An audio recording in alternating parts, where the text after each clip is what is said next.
Good afternoon, baseball fans, and welcome to Game 2 of this three-game season series between our two district rival schools, the Seaholm Maples and the Groves Falcons. I'm Brad Fetters for BACB Sports, joined once again by my broadcast partner, Andy Aubrey. The Seaholm Maples took game number 1 by the final score of 4-0. Falcons looking to even up the season series at a game apiece. Let's quickly meet the starting lineups first for the visitors from Seaholm High School. Leading things off will be Jack Lewis. Batting second will be the shortstop, Grant Welch. Batting third will be the third baseman, Nick Schenfeld. Cleaning up will be the second baseman, Colton Kinney. Batting fifth will be the pitcher, Grandon Kinney. Batting sixth and playing right field, Jack Hallgrave. The left fielder, Logan DeVos, will bat seventh. Playing first base, the eighth place batter, Bradley Babich. And batting ninth, the catcher, Aiden Wolfson. There's a look at Evan Stoyanovich, the starting pitcher this afternoon for the Birmingham Groves Falcons, making his 6th start of the season.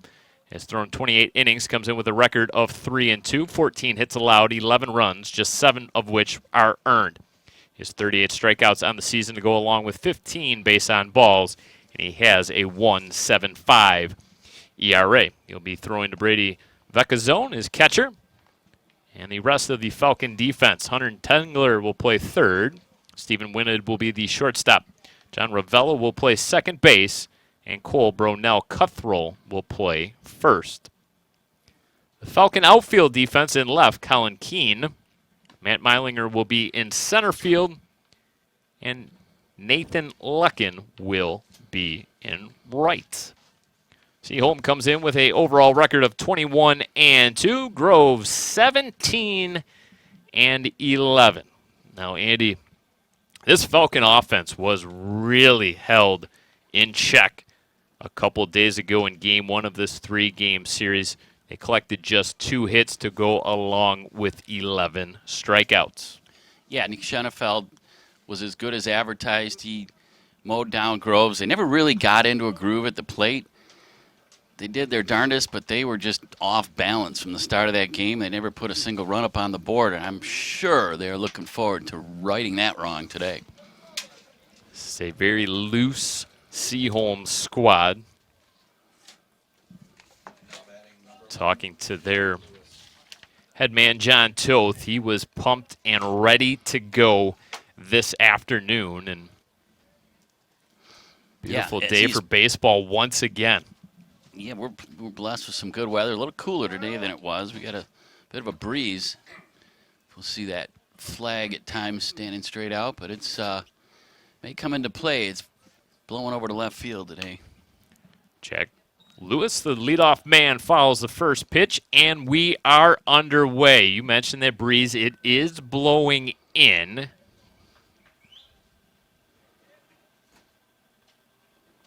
Make things a little challenging this afternoon to hit one out. Stoyanovich comes home, bounces it up to home plate. 1 ball, 1 strike the count on the center fielder. Lewis Welch Schenfeld to lead things off for the Maples. So glad you decided to tune us in today here on BACB Sports. Stoyanovich misses outside. 1 ball. Check that, 2 balls, 1 strike on Lewis. Beautiful new facility here at Birmingham Groves High School, nearly complete. A few more things they want to get done here. Stoyanovich comes, and Lewis fires one back over top of us here high atop the press box.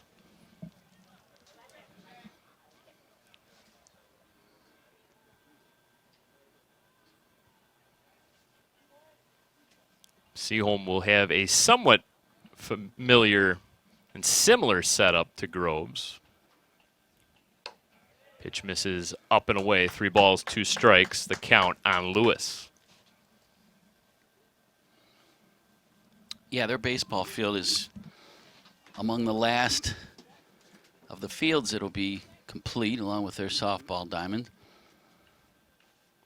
Payoff pitch fouled away once again. So Lewis making Stoyanovich work. That's what you want to see out of a leadoff hitter.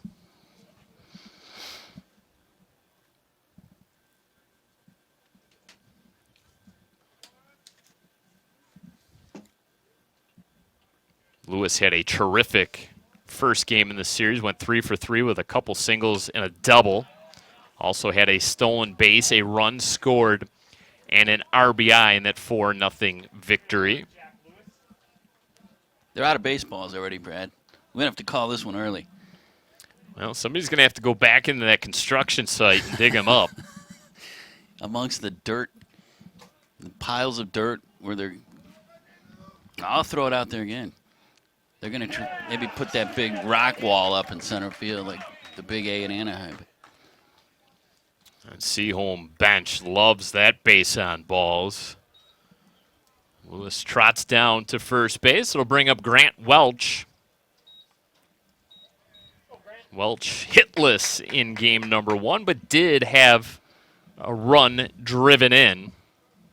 Welch getting the start at shortstop. Somewhat similar lineup here in game number 2. Some mixing and matching of positions with Schenfeld moving from the mound over to third base. And he told me after that game, as he was our BACB Sports Player of the Game with an outstanding pitching performance, he likes to hit. He gets more of a charge at the plate than he does on the mound, which it's a nice choice to be able to have. Schenfeld waits on deck. Pitch up and in. Ooh, called strike. No balls, 1 strike to count on Welch. Bit of a surprising strike call there. Stojanovic flips over to first to keep Jack Lewis honest. We know Lewis a threat every time he's on the base path. 16 stolen bases now on the season for Lewis. Busts inside, lined over to Whitted. First out of the inning.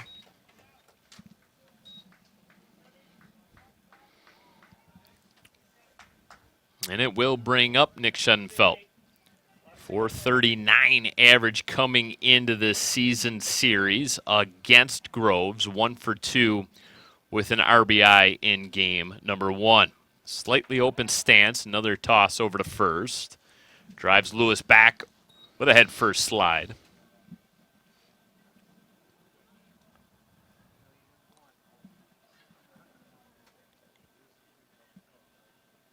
Stojanovic again.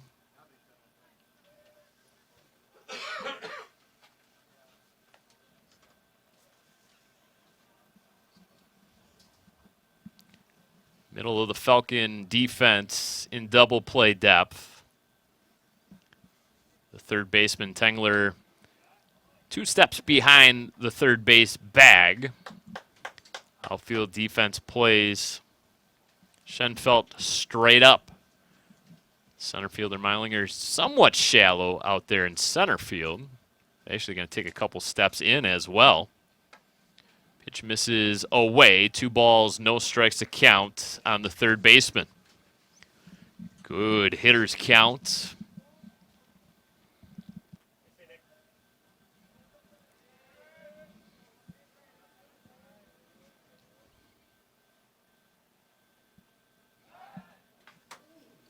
Little bit closer that time. Lewis gets in ahead of the tag.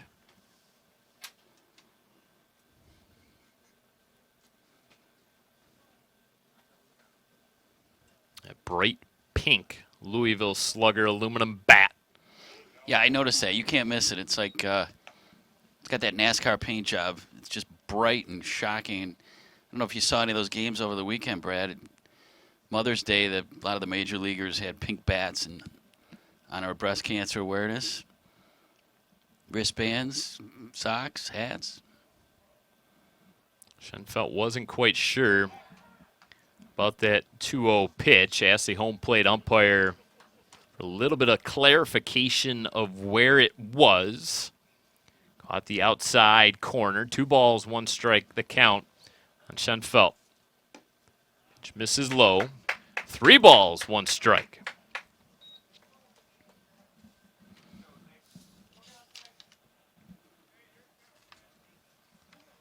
Stojanovic, one of the aces of this Falcon pitching staff.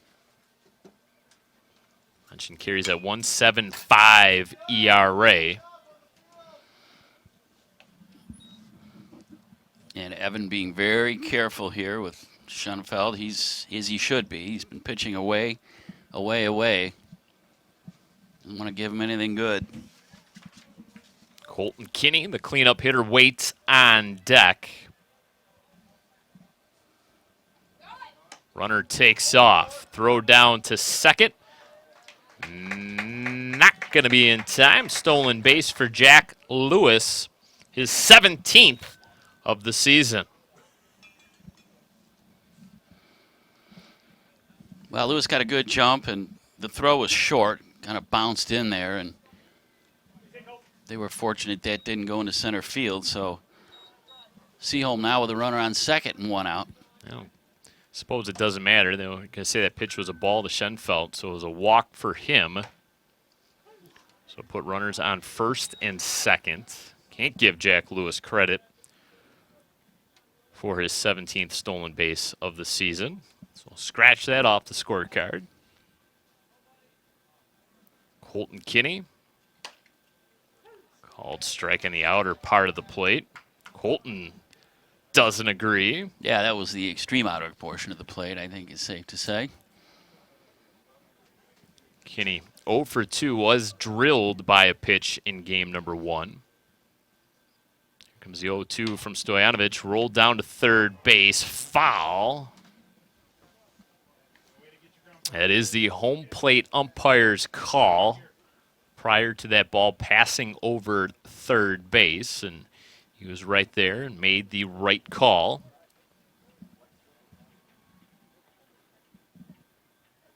Kinney and Kinney usually patrol the left side of the infield for Seaholm. That won't be the case this afternoon with Grandin Kinney pitching. Colton Kinney actually moves over to second base today as well. Would it be safe to say their father was a passionate observer of the game the other day? Yes, he was. Stojanovic comes home, misses outside. 2 balls, 2 strikes. Maples really making Evan Stojanovic work here in this first inning. Holds a baseball behind his back, glares in at his catcher. Gets the pitch call, comes to the letters, fires home, and foul tipped. Colton Kinney staying alive. And don't forget, folks, Colton Kinney has not struck out this season. Uh-oh. We'll see if there really is an announcer's curse. Stojanovic comes home with the 2-2. Ooh, where was that? Looked like he swung. He held up. They said he held up. Stojanovic would like a appeal. Field umpire says no. He checked his swing, so maybe perhaps a second life here for Colton Kinney in the first inning. 3 balls, 2 strikes. Jack Lewis, the runner, down at second. Nick Schoenfeld at first. Stojanovic comes home with it. Popped up.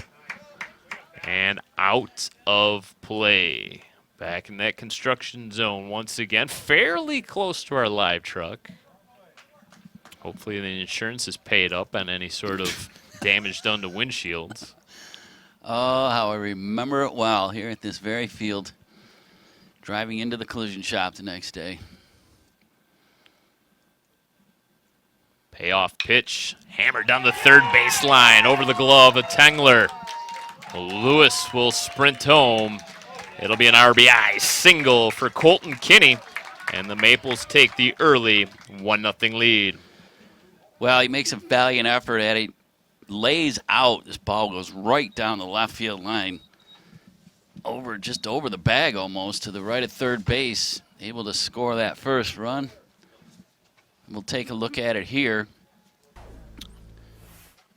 Just gets a nice groove into that swing.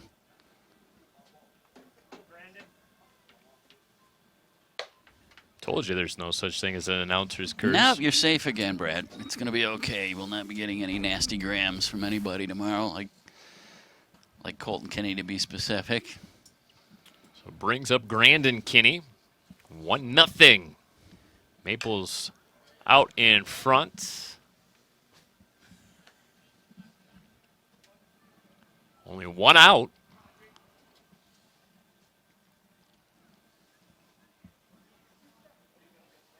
Schenfeld, the runner at second. Colton down at first base. It's Kinney's 22nd RBI of the season. Stoyanovich gives a look back at Schenfeld, comes home with it. Brandon Kinney lifts it down the right field line. Nathan Luckin battling it just a bit. Makes a catch along the right field foul line. A little bit of a basket catch down there. It's the second out of the inning, and it'll leave things up now to Jack Hallgrave with runners on the corners. Well, nobody asked how pretty, just did you make the catch? And he did. He adjusted last minute. There again, I think the wind is going to play havoc on some of these pop-ups today. That might have been our first indication of such, because he got a good jump. He made it in time, but he realized, I'm going to pull that mid underneath to make this grab, and he did. Jack Hallgrave looking for his first base knock of the season series, 0 for 3 in game number 1. As we mentioned, this will be a 3-game series. Tomorrow night's game will take place under the lights in Royal Oak, weather permitting. There's a hot shot into the right center field gap. Gets down in front of the right fielder, Luckin. Hallgrave will take a big turn at first and retreat. RBI single off the bat of Jack Hallgrave. Well, those two out hits are very important. It's what wins are built on, actually. He's hanging tough, and he didn't miss it. He got a good pitch to hit, and he put it into the right center gap. Didn't have a lot of strength on it, but it went over the infield. That's all it needed to do, and Seaholm has their second run of the day. And we talked about this in game number 1, but this Seaholm team with a team average of .355 and clearly have their hitting shoes on this afternoon. Big bending breaking ball misses up to Logan DeVos.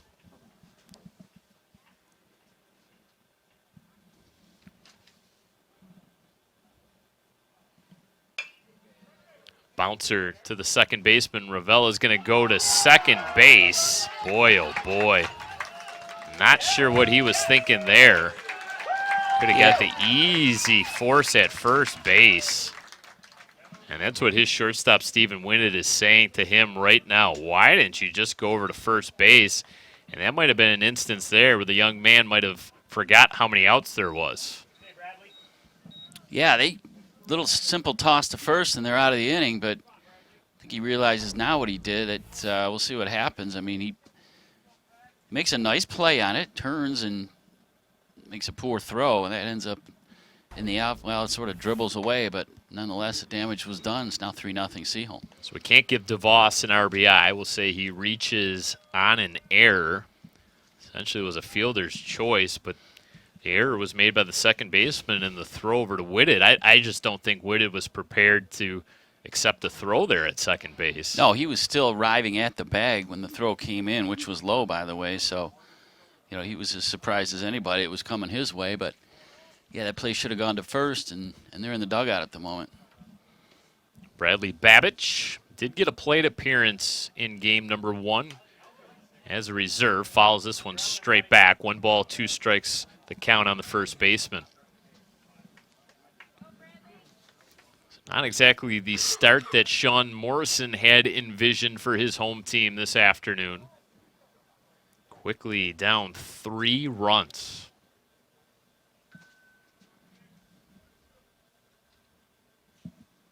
Evan Stoyanovich shakes off his catcher. Now agrees to a pitch. Comes to the belt. Delivers home the 1-2. And gets Bradley Babich looking. But damage done.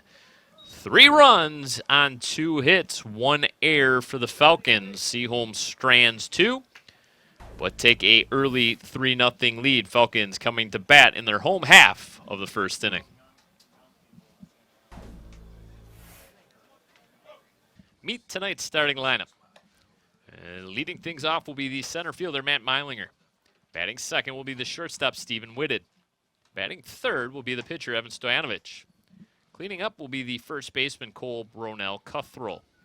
Batting fifth will be the left fielder, Colin Keene. Batting sixth, the center fielder, Luke Zeff. The third baseman will bat seventh, that's Hunter Tengler. Batting eighth will be the right fielder, Nathan Lucken. And batting ninth will be the second baseman, John Ravella. As for the Seaholm defense, around the infield, Nick Schenfeld will play third. Grant Welch will be at short. Colton Kinney will be at second, and Bradley Babbage will play first base. The Maple outfield, Logan DeVos in left, Jack Lewis in center field, and Jack Hallgrave will be in right. Aiden Wolfson behind the plate, getting the start at the catcher position. And our starting pitcher this afternoon for the Seaholm Maples will be Grandin Kinney. Kinney making his seventh start of the season, 35 and a third innings pitched, a perfect 6-0 record on the bump. He's given up 26 hits, 12 runs, just 7 of which are earned, 28 strikeouts, and 11 free passes. And Andy, Grandin Kinney, a very minuscule 1.39 ERA. Yeah, very impressive stuff. And as Coach told me the other day when we were hyping up Schenefeld for his 3 no-hitter season, and he was about to go the other day, he said he might not be our best pitcher. In fact, there's several on this team who think he's not our best pitcher, even though he's not one of them. But this man here on the mound, Kinney, just an outstanding season he's pieced together. It's a terrific 1-2 combination at the very top of this rotation. Kinney struggling to find the strike zone here in the very first batter of this ball game. Meilinger fouls one straight back. It'll fill the count up. 3 balls, 2 strikes on the center fielder. Falcons looking to bounce back with their bats, trailing 3-0 here in the early goings. Kinney rolls it down to Grant Welch. Now going to have to fire across the diamond. Boy, oh boy. Couple miscues defensively now for both teams. Yeah, and we were pumping both these teams up after the game the other day on Tuesday night. Both played very well, fundamental baseball, no miscues.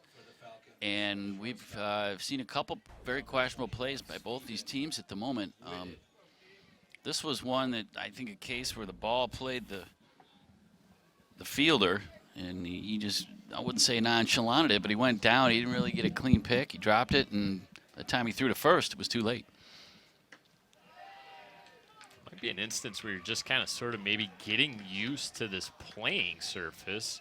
It is supposed to play identical to natural grass.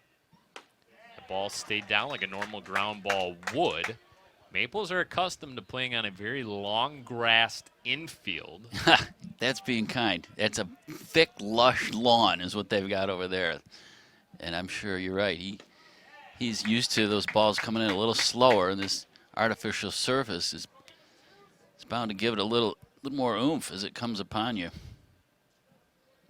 So we'll call it an error on the shortstop. Welch brings up Stephen Whitted, quickly down 1-2. Kenny comes home with the pitch, looking to nibble on the outer part of the plate. Home plate umpire gave it an extra beat, as did the catcher Aiden Wolfson. And Kinney. They all kind of paused on that one, but I think that was a good call. It was just outside.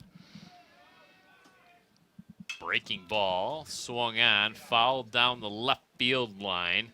Logan DeVos gave it a look, just couldn't get there in time. Foul ball, 2 balls, 2 strikes. The count remains on Whitted. Evan Stoyanovich, the pitcher, waits on deck.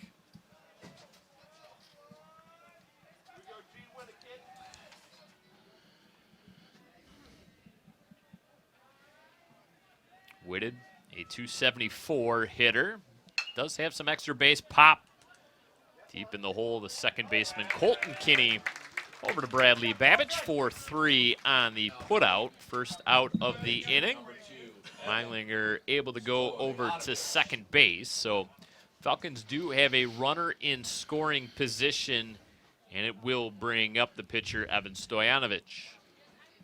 And it just feels like, to get that runner in from second on this field, the way the ball skips, and I know we're all learning this field from the players and the managers to those of us up in the booth. Just trying to get a feel for how the ball reacts, what it does when it gets to the outfield. Does it come on the players quickly? Does it die? Is there some dead spots? It's probably something that's all going to develop over time. 305 down the left field line, 385 to dead center, and 310 down the right field line. So a little bit of an advantage for the right-handed batter as it's rolled down to the third baseman, and Nick Schedenfeld, usually sure glove down there, has it roll under his glove. That might have been an instance there where he was anticipating a bit of a bounce. It didn't come. And now all of a sudden there's runners on the corners. Well, what do they tell you, Brad? Put your mitt on the ground, right? Touch the mitt onto the surface. So we've got Coach Morrison now having a word with the umpire. I'm not sure what he's always got something going on, doesn't he?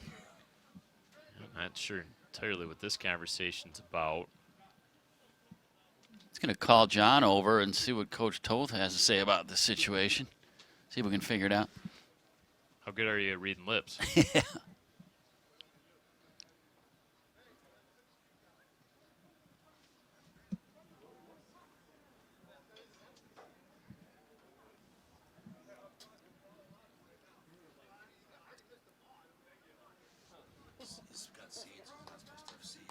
Appears that maybe the shortstop Grant Welch has sunflower seeds in his mouth. The horror. How in the world could they let him get away with that? Well, I don't know. Maybe they don't want to mess up their new field, I guess. I'm not sure. That could be it. No one wants a bunch of seeds on the field. I can live with that. Yeah, do they make big giant vacuum cleaners for that? Yeah, but you don't want to suck up too much of the tire or the crushed rubber or whatever they lay down here to give it that bounce. So that's a new one. There's the big breaking ball, misses up and away. I gave Schoenfeld an error on that play, Andy. Do you agree? Yes, I do. Okay. Yeah, he let that go right through his legs, so that was it's a fair call. Glad we're on the same page. So far, a lot of time for disagreement, Brad. It's only the first inning yet. Well, we're typically on the same page. I think so. Big opportunity here for Cole Bronell Cuthrell, the first baseman and cleanup hitter. Ducks on the pond, runners at the corners. Another breaking ball. Oh, boy, to put the runner in motion. You got Grant Welch out of position at shortstop. Not sure if he would have come up with that play, but he was diving over to second base to cover the stolen base attempt, and it's a single into left field for Cole Bronell Cuthrell. An RBI single, and all of a sudden, scoring aplenty as it is 3-1. Yeah, that's one they needed. They needed to answer with something, and they did. They got a run, and that was some good fundamental ball and timely hitting. Colin Keene, the left fielder, at the plate now for Groves. Keene going to take his time. Glove off, rubs up the baseball.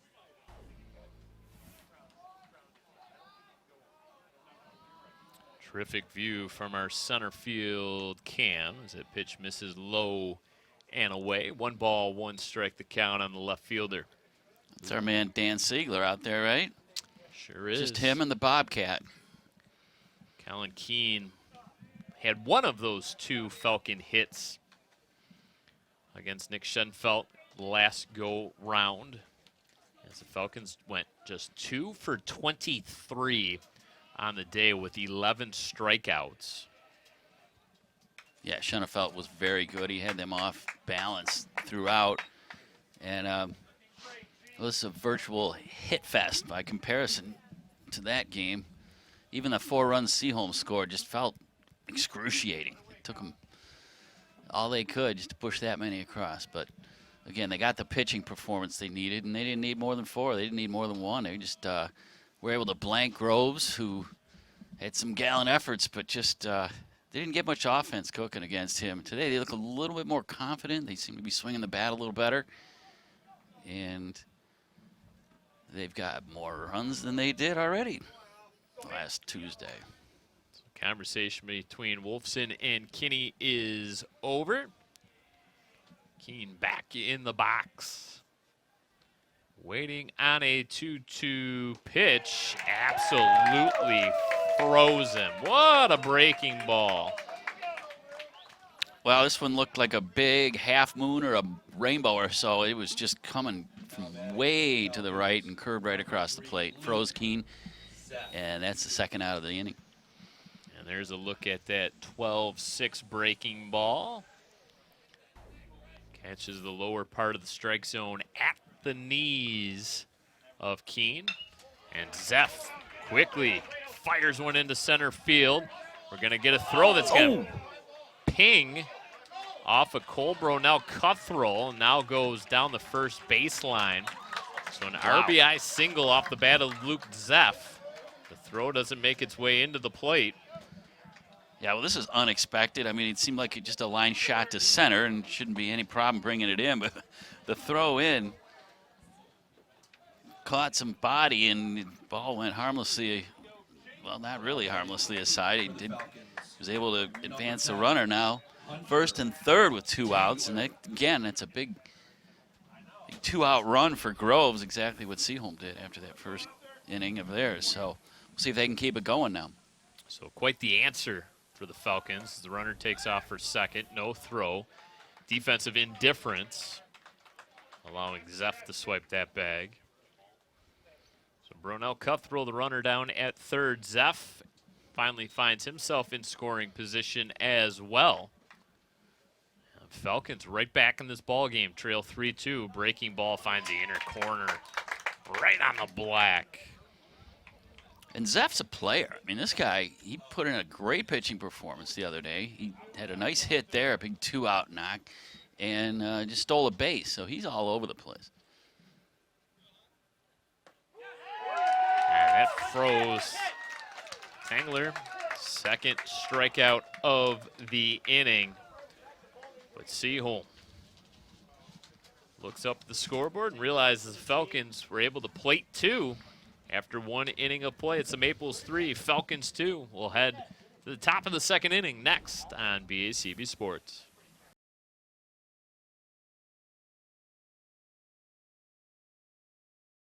It'll be 9-1, 2 to bat for the Maples here in the top of the second inning.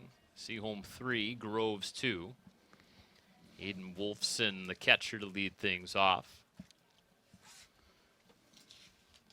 What do you think, Brad? A little TV nerves or maybe rivalry nerves? Or these two teams are showing a couple miscues that we're not used to seeing from them. Yeah, we had an error in the top half of the first inning.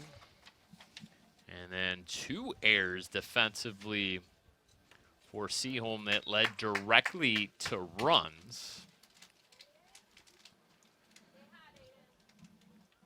You never know when you're playing your rival. Some additional emotions go into these games.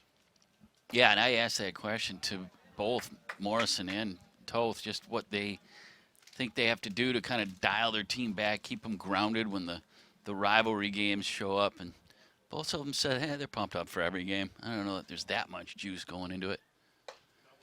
Big swing and a miss by Wolfson. Other coaches disagree. They say, hey, yeah, this is the game we have circled. We look at this one all year long and can't wait to face these guys. They're just down the street from us, and a lot of these kids went to middle school together, and great rivalry.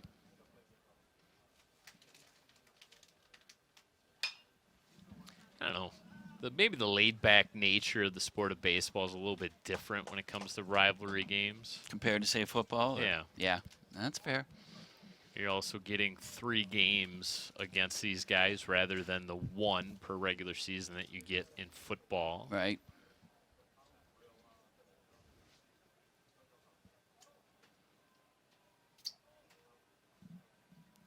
Two swung on and fouled straight back. Wolfson all over that pitch. Well, we never use the word hateful towards one another. I would say healthy distaste. Was that Sure. fairly accurate? Absolutely.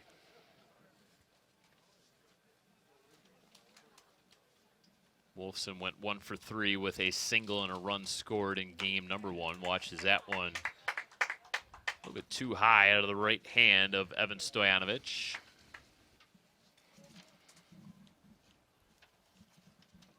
Wolfson, I thought, caught a very good game at the catcher's position. Schenfeld called a good game as well. Wolfson goes opposite field this time. Leadoff single to get things going here in the top of the second inning. Well, that one's got to feel good, a 3-2 pitch, and he just kind of went with it. He didn't try and do too much with it. He poked it into left field, opposite field for him, and finds himself as the leadoff man on first base. You see it there, right between short and third, a heck of a hit. And leadoff man is on for the Maples. Jack Kelly will be the courtesy runner now for Wolfson, the catcher. Wolfson picking up his 21st hit of the season, and once again, one of those more unique stats when it comes to the Maples. All of Wolfson's hits this season have been singles. There you go.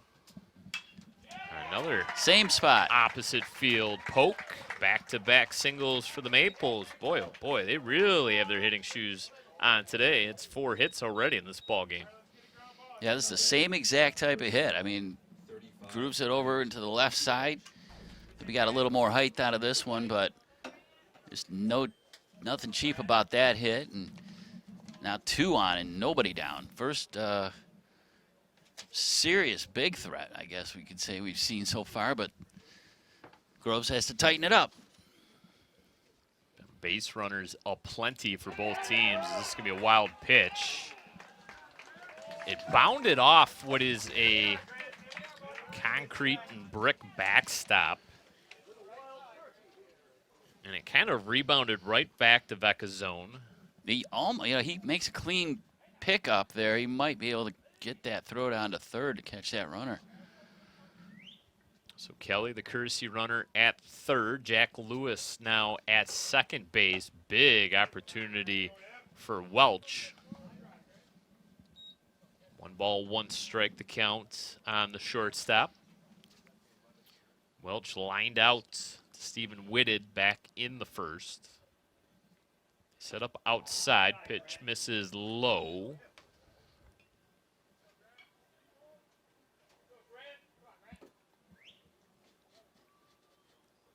Left fielder Colin Keene kind of shaded over more towards the left field line, so they're playing him to pull a big high shot to the third baseman, Tengler.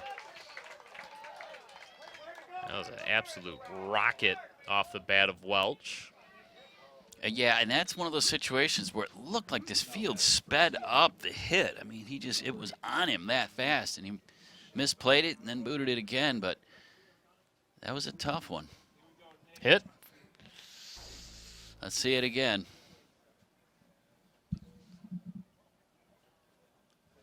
Well, I think this is one of those where you judge a high school game differently than a major league game. If that's going down the line to Brooks Robinson, he's going to make that play, and he doesn't make it, it's an error. But here, we'll give him a hit.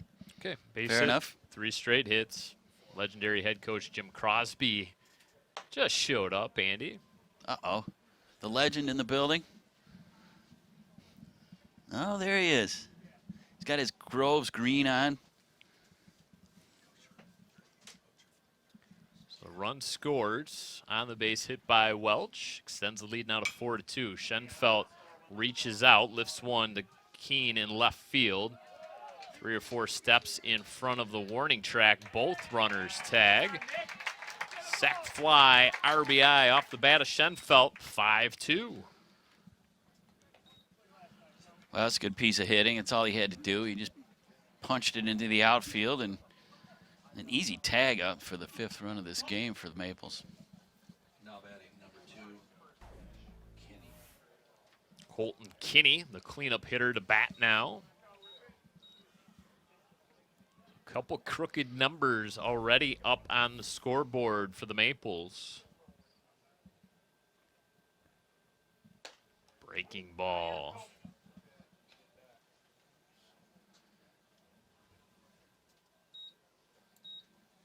All 4 of the pitchers we have seen through these 2 games have been unafraid to go to that breaking ball, and they have each snapped off some really good curveballs. Yeah, they've been relying heavily on that pitch. Some have looked very nice. That one was a little outside. Becca zone will set up outside. Stojanovic able to get it out there. 84 on that last fastball.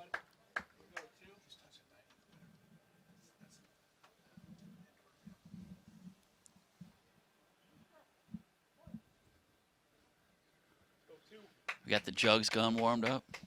There it is.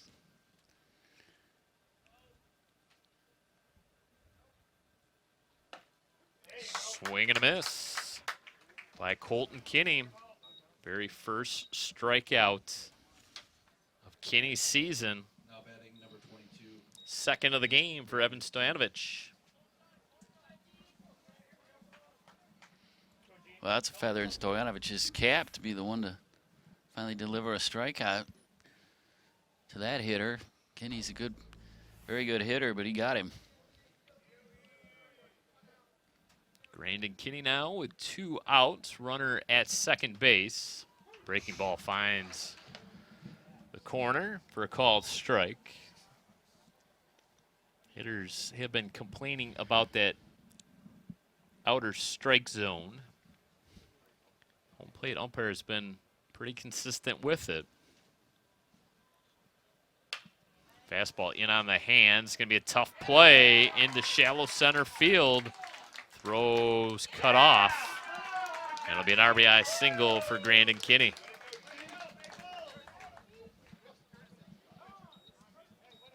Now batting for the Maples, Jack Hallgren.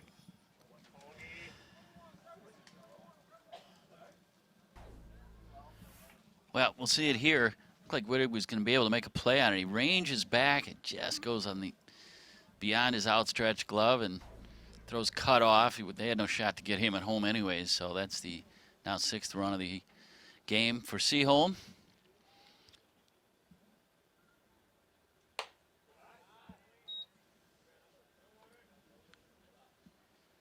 Three runs in the first, 3 more here in the second for the Maples.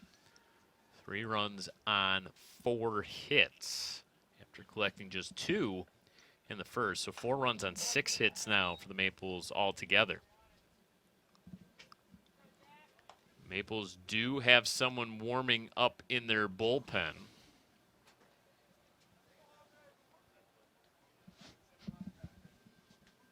I don't quite see any movement right now in the Falcons' pen.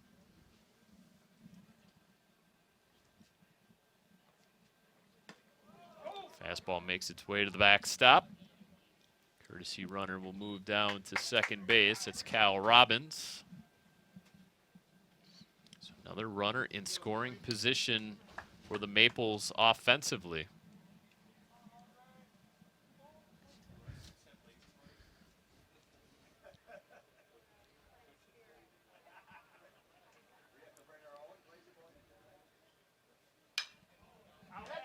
Fouled straight back, staying alive. I used to love being a pinch runner in softball.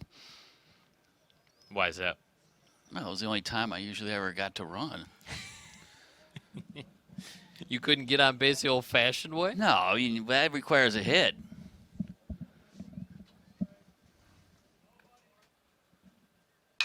Hallgrave goes down and gets it, rolls it over to Ravella at second base. Quickly over to Brunel Cutthroat for the final out of the inning. 3 more across the board for the Maples. They lead it 6-2. Right fielder Nathan Luckin to lead things off. Bottom of the second inning. Seaholm in front 6-2. Luckin thought about offering. Was able to check his swing. 1 ball, no strikes to count on the right fielder. Big number 23. Takes a called strike to even up the count at 1 ball, 1 strike. Relatively upright stance for Luckin. Holds the bat on his bat shoulder. He might have taken that one off the foot. He seems to be walking it off a little bit. Back foot, maybe. Mm-hmm. Let's see it here. Yep. Oh, yeah, that hurts. This one's poked into right. I'm going to get throw it first. Boy, oh boy, you don't see that too often. Holgrave quickly got it in, and Nathan Luckin with a leadoff single. Now batting. Oh, you never see that. I mean, it's not like it was Miguel Cabrera running down there or anything. Second baseman, John. Well, it's sort of frowned upon in Major League It Baseball. is. That's an unwritten rule for sure. You don't do that. The guy got a base hit, you know, but hey, this is high school ball. Anything Ravella goes. rolls it over to the second baseman. 4, 6, 3. Nope, they're going to call him safe at first. So fielder's choice. Now batting. Well, the ball made it back to first in time. It just wasn't picked cleanly.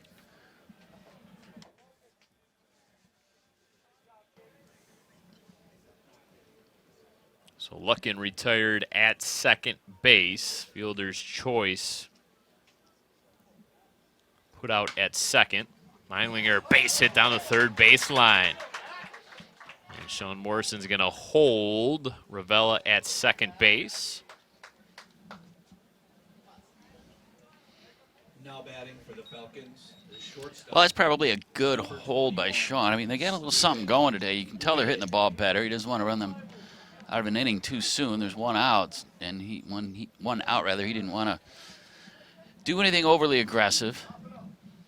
Got a good hitter at the plate.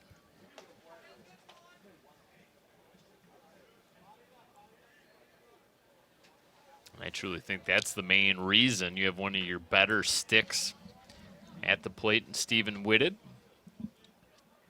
second place batter, and you don't want to run yourself into an out at third or at home plate. That's the rule, especially the first or second out of an inning, and that was, I'm sure, the thought process there of holding up Ravella at second base.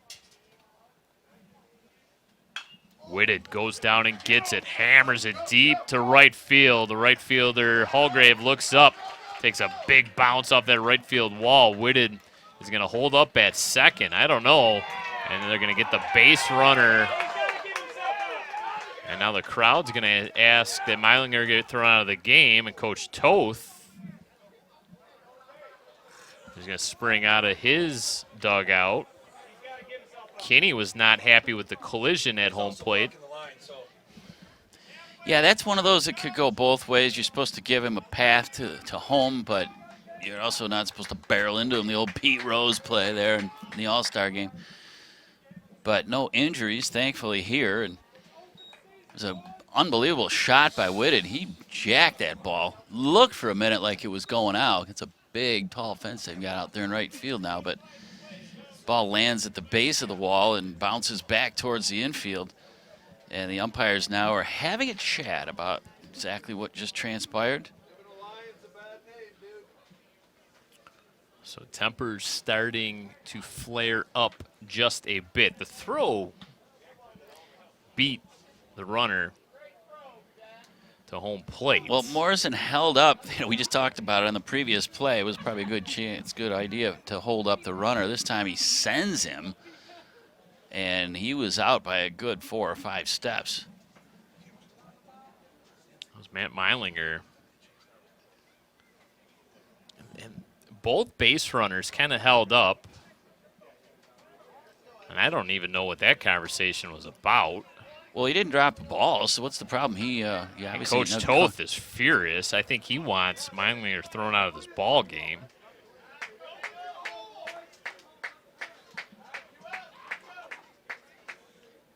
Let's take another look here at the plate. So the ball's in hand right here, 3, 4. Well, Okay, I mean, it's not a dirty play by any means.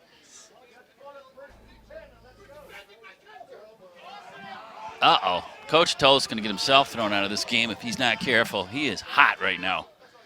And now we're going to have a little reckoning with the umpires towards him. Well, I think what he's upset about is a little bit of a forearm shiver that was thrown. I mean, the runner was clearly out. Yes, Wolfson was up the line, but Wolfson was also applying a tag on the base runner. Now, the base runner has one of two choices. Either give yourself up or get yourself into a pickle. He elected to kind of plow himself into Wolfson, and that's what the argument from Toth is. Yeah, I mean, you never know. The ball could come loose. And, I mean, it's baseball after all. We're not going to get too soft, I hope. But Well, but it is, at this level of baseball, it's a player's safety. that's true. And you either have to slide or give yourself up or get yourself into a pickle. The throw clearly beat the runner. And so we got a deep fly ball. DeVos, good running grab onto the warning track.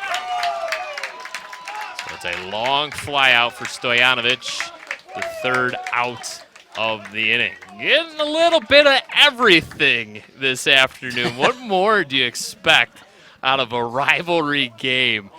Things are getting really interesting now, Andy Aubrey. We'll take a quick break here on BACB Sports. Through 2 innings of play, the Maples lead at 6-3.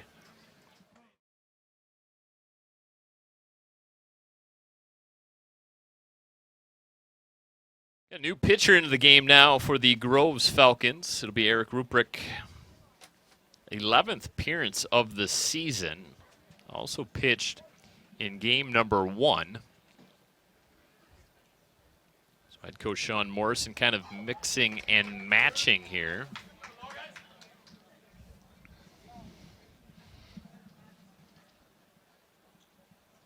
Seven, 8, 9 for the Maples in the third, and what has turned into quite the entertaining game between two rival schools.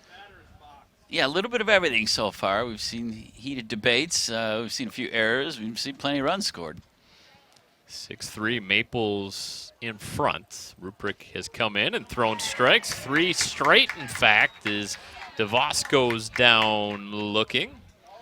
Well, Ruprecht doing what he did the other day, just a completely different style of pitcher than Zeph was. And similarly, he comes in just throwing heat versus a lot of the curveballs we saw from his predecessor. There's a good breaking ball, snapped off at 65 miles per hour. And just as I said it, he comes in and throws a nice curve. So keeping the C-home batters off balance is his goal. Bit of a presence out there on the mound. Yeah, he worked quickly. He gets the ball and chucks it quick and hammered up the middle. Nice play by Whitted. Oh, wow. Baby, what a web gem. Oh, you got to be kidding me. You will not see a better play by a shortstop going up the middle, dives across, able to get up in time to get Bradley Babbage at first base. What a play. Yeah, Whitted just lays out. Thought he had no chance to get this, but he gets up, bounces up quickly, and makes the good throw to first. Let's see if he can do it again. This play a little bit easier. Stays down on it. Back-to-back plays by Stephen Whitted. A 1-2-3 inning. Eric Ruprecht comes in and slams the door, giving the Falcons some life defensively. They come to bat in the bottom of the third. They trail 6-3. Bottom of the third inning, Falcons coming to bat. 1 pitch, 1 out. Liner to Grant Welch at short. Now batting for Groves. Perhaps both teams now have settled in, so to speak. It might be. I was just, and just when you say that, asking for trouble, maybe. Well, we'll find out. And there's a good frame job by Wolfson as he brought that pitch up. Keene, a strikeout victim, looking back in the first. Takes a look at 2 straight strikes. Mentioned Keene and Stojanovic, the only Falcons to collect hits in game 1. They were also the only 2 Falcons to not strike out in that ball game as Keene goes down swinging this time. Strikeout victim once again, and Kinney's third K of the ball game. Number 3 center fielder Luke Zeff. Leave things up to Luke Zeff, the center fielder this afternoon. And that breeze just continues to blow in, doesn't it? Yeah, it's maybe window closing time eventually, but it's... Boy, oh boy, how spoiled we have become. From our days sitting at a card table behind the fence to these palatial surroundings here at Groves now, it's... Don't tell Tom Flynn, but I believe the air conditioning is also on. Oh, good. Talk about wasting the Birmingham taxpayers' money. Zeff swings through it. Wasn't quickly enough. Down, 0 ball, 2 strikes. Beautiful facilities built. Now we're the windows open with the air conditioning on. We'll see that we fix that shortly. Goes down and gets it. Rolled over to Welch. 1, 2, 3 inning for Grandin Kinney. We head to the 4th inning with the Maples in front, 6-3. It'll be the top of the Maple lineup here in the top of the 4th. Jack Lewis to lead things off, has been on base twice already in this ball game, has come around to score twice as well. Man, oh man, what a luxury for Coach Toth to just pencil in Jack Lewis every single day at the very top of his batting lineup. True definition of a table setter is Lewis. He started off the game with a tremendous at-bat. Really made Stoyanovich throw a lot of pitches, and then he ended up getting on base. So Lewis came to play today. Team high 30 hits now on the season. And it's not just singles. He does have a little pop in the bat as well. A terrific eye. Has over 20 base on balls on the season as well. When you think of leadoff hitters, who do you think? Ricky Henderson automatically? He was a good one. Little cue shot down the first baseline, foul. Henderson was tough. You know, Lou Whitaker used to he led off for period of time, and he seemed like always getting on base to start games back when the Tigers were good in the early 80s.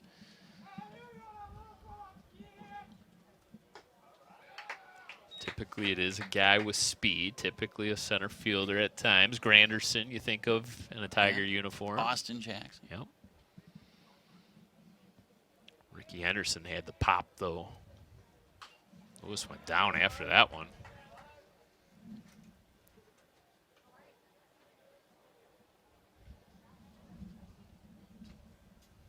2 balls, 2 strikes, the count. Nice job by our entire BACB sports crew bringing you the sights and sounds here, Andy, as Lewis goes down swinging. Second strikeout of the ball game now for Eric Ruprecht. Well, you get the high heater there.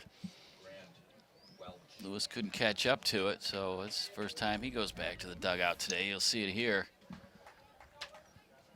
So hard to lay off. Yeah, that one's tailing away, too. Ooh, breaking ball up and in. Grant Welch having to duck out of the way of that pitch. Reminder, if you've missed any portion of today's ball game, or maybe you just want to watch Game 1, catch us online, bloomfieldtwp.org, as well as the Birmingham Area Cable Board website. All of our content is available to you on YouTube as well. Search Bloomfield Community Television on YouTube. To pop up to Cole Bronell. Cuthrell is the second out of the inning. Make sure you hit subscribe on YouTube. Get notification of when all of our content is available to you online. Hard to believe, Andy, but this will be our final broadcast of the spring season, final broadcast of the school year. Yeah, where did it all go? It's over already. Ruprecht has really come in and done a phenomenal job, as Bronell Cuthrell will take this one 3 unassisted for the final out of the inning. Ruprecht has come in and set down 6 straight We head to the home half of the fourth inning with the Maples in front, 6-3.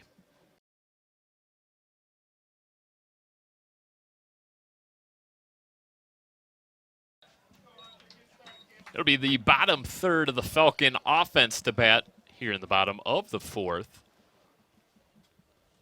Tengler to lead things off, fouls one into the protective netting behind home plate. It used to be a souvenir for somebody. Yeah, I get to take that home, but not anymore. Fabulous job by all involved here with this baseball facility. Coach Morrison was given full control. Well, I don't know, full control is the right word, but pretty close to full control. He was definitely involved in the decision making. I like that Falcon right behind the pitcher's mound. Yeah, he's like the proud papa strutting around here these days. I put in a request for next year. What was that? I don't know if it's going to go over too well with the parents. Okay. But I asked for more night games. Uh-oh. Okay. Might as well use the lights if you got them. Well, I think there's going to be a fair share of those in the future at both schools. Now batting for Groves, number 23, Nathan Luckin. Schenfeld quickly across to Babbage at first for the first out of the inning. I think we can officially say now that this game has settled down. Yeah, things have been pretty uneventful now over the last inning and a half, which might have been good. We get to catch our breath a little bit here. Kinney has set down 5 in a row. There's a breaking ball straight up the middle, right off that Falcon, deep into the hole at short. And the throw heads into the Maple dugout. So base hit off the bat of Nathan Luck, an infield single. A nice play by Grant Welch to at least just get to that ball and didn't allow it out into center field.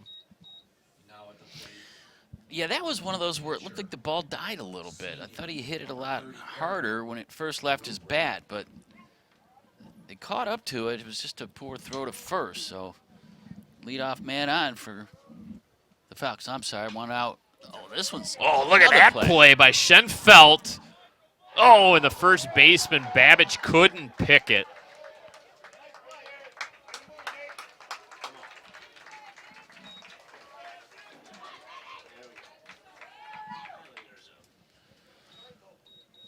Well, Aaron Throw puts runners on second and third with one down now, so this is Grove's time to get right back in this game.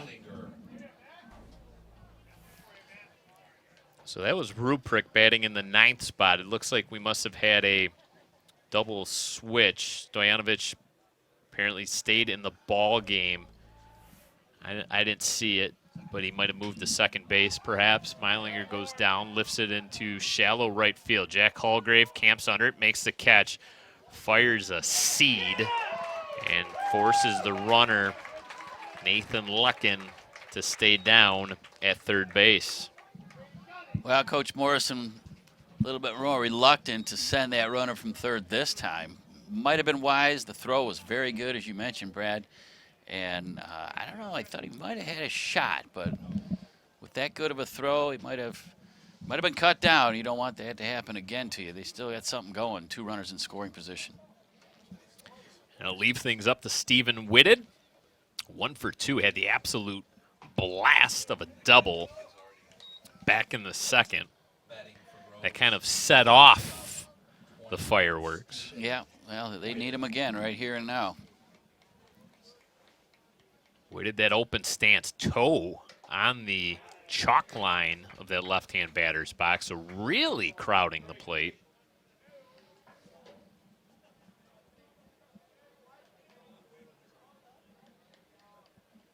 No balls, 2 strikes. Kinney comes home with it, looks to go outside, framed up well by Wolfson, but the home plate umpire says, nope. Pitch missed outside. Wolfson tried to steal a strike there.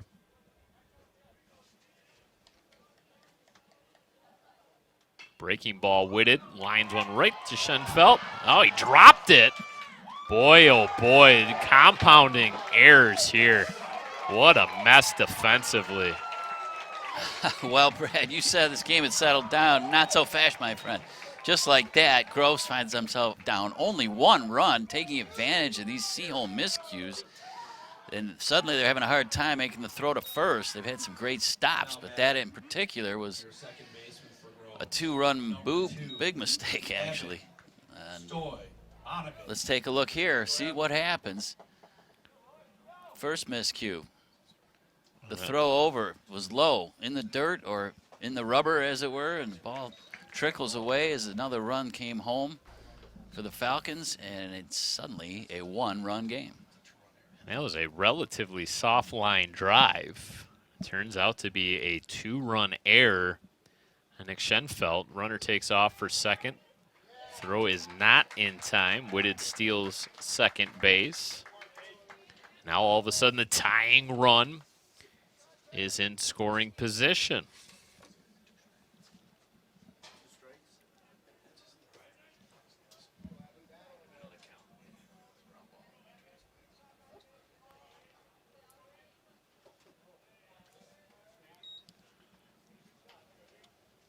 Seaholm bullpen active once again.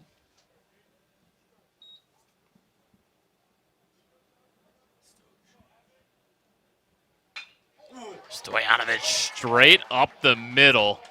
Kind of chuck and duck there for Grandin Kinney. RBI single for Evan Stoyanovich has tied this ball game at 6 runs apiece. Well, this is just what the doctor ordered for the Groves Falcons, getting the timely hits with 2 outs and putting runners in motion, stealing bases. You got a fast man on the base pass. Why not take advantage of it? And then they get the timely hit right there. Hardest ball that's been hit seemingly in a while.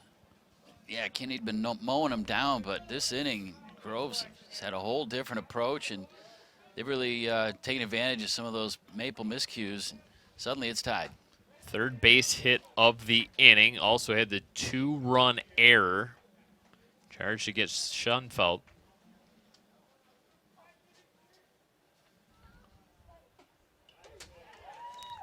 Strike call in the outer half of the plate. Well, looking ahead to the top of the 5th inning, it'll be 4, 5, 6 for the Maples. Schoenfeld, boy, oh boy. He's having a tough time down there at third for some reason, and can't really blame the sun in his eyes. He lost his shades on that one, which looked very cool on top of his hat, by the way. However, poor Nick, he's having the inning from you know where, and Groves is still in business. He goes down to a knee there, and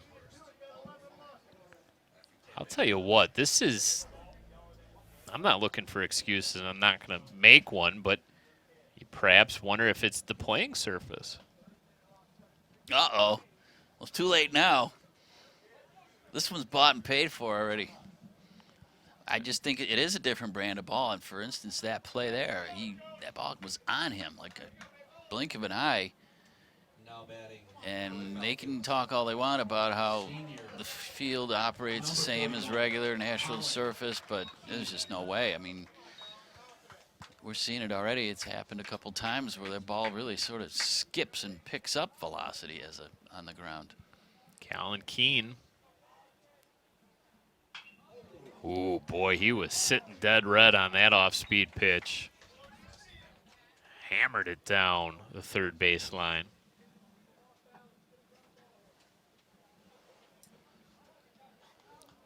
I think that was a good conference at the mound for Coach Toth, just to settle down not only his pitcher Kinney, but to just settle down this entire infield right now.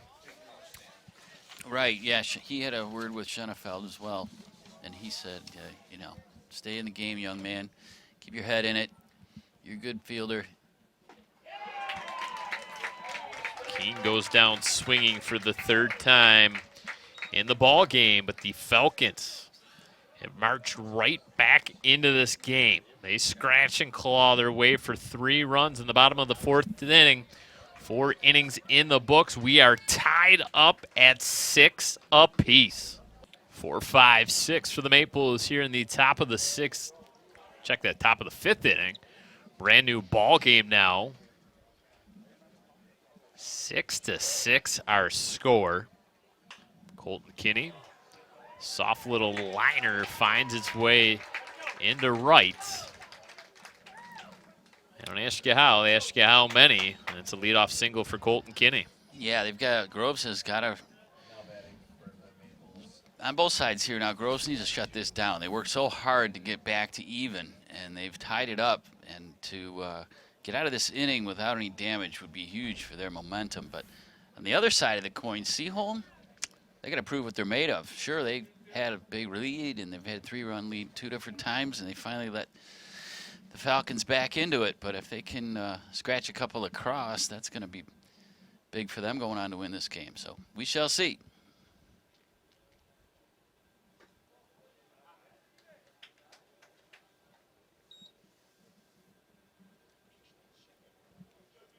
Brandon Kinney, not sure how much longer he's going to last on the mound. Maples have had numerous relievers up and working as there's a bomb to left field up against the wall.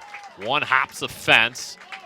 The left fielder, Keene, gets it in quickly, but it's going to be a double off the bat of Brandon Kinney, and just like that, the Kinney brothers got something going offensively. A single and a double. 2 runners now in scoring position for the Maples. I almost wonder if they could have got Brandon down there at second. Would have got the ball in. We'll see, and he's going to stretch that into 2, but nice job out there in left. Bring it in fast. He kind of double clutches and realizes, oh, he's coming to second. But in there safely now, second and third, nobody down. Hallgrave 1 for 2 with an RBI. Breaking ball, fooled him out in front. Ruprecht checks the runner down at third and gets the out. Put out goes 1-3. Big out for the Falcons there. That's as good as a strikeout. They hold the runners. Everything's still under control. Now 1 down. Don't forget, Ruprecht had set down 6 straight Maple batters before that Colton Kinney leadoff single. Brings up Logan DeVos, reached on an error and struck out looking. Squares around to bunt, pulls the bat back and has a called strike against him. He shakes his head up and down. I don't think he agrees with the strike call, but I don't think so, no.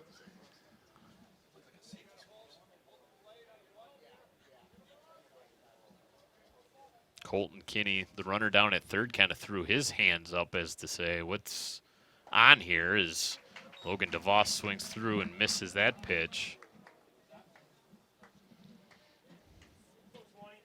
That swing almost looked like a secondary thought to Logan Davis.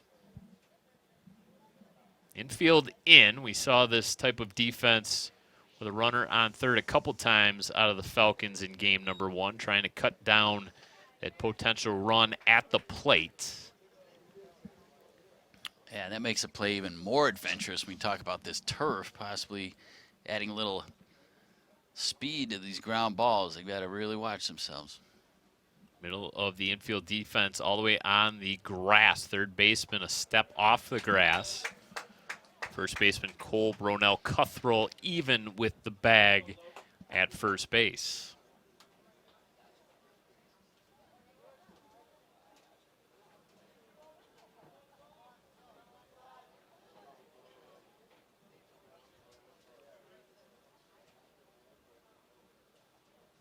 Two-two pitch.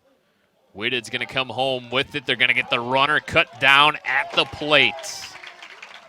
And that's the advantage to bringing in the defense. Whitted threw a strike to the catcher, Vecchizone, who applied the tag. They get the runner at home plate. Well, this is a fantastic play, exactly the way it's drawn up defensively. He makes a nice stab and brings it home. Good throw. Ooh. A little nice reach around there on that. He's Boy, thinking oh he boy. might have got in. Kinney really did get his arm around the catcher there. He was tagged, though, too, so I don't know. Let me ask, let's ask the live truck, maybe on if we can get perhaps another look at that replay at some point. This one's fouled away. Ooh. Let's take another look here. Morrison took a shot off the chin there on that foul. Let's see the last play now. A terrific They come home with backhand it. stab. And it throws good, real good. I don't know. The umpire's kind of in the way. I can't really tell from that particular angle, but nonetheless, they called him out. Babbage swung on.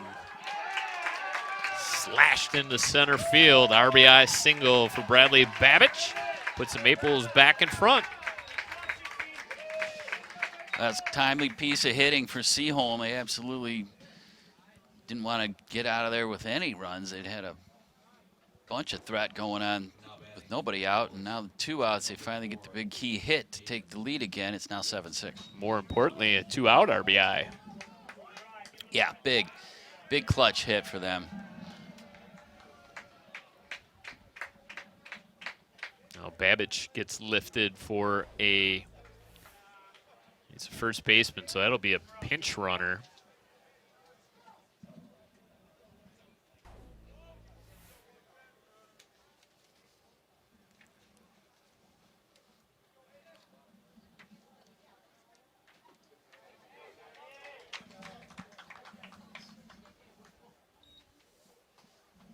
Kai McEachern, pinch runner.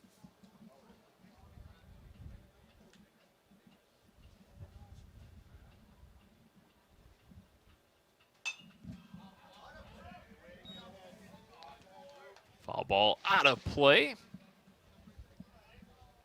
Aiden Wolfson quickly in a 0-2 hole.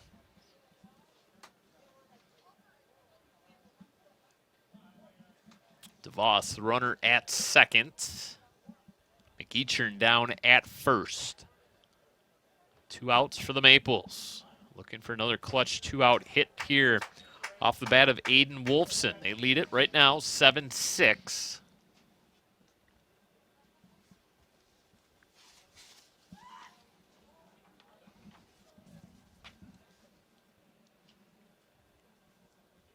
Ruprick digs into the glove, comes home with it, rolled down to the second baseman. And the final out of the inning is recorded.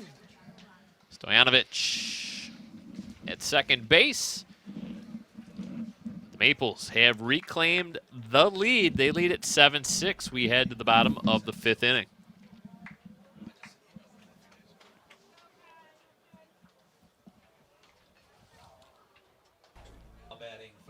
Well, Kai McEachern is the new pitcher for the Seaholm Maples.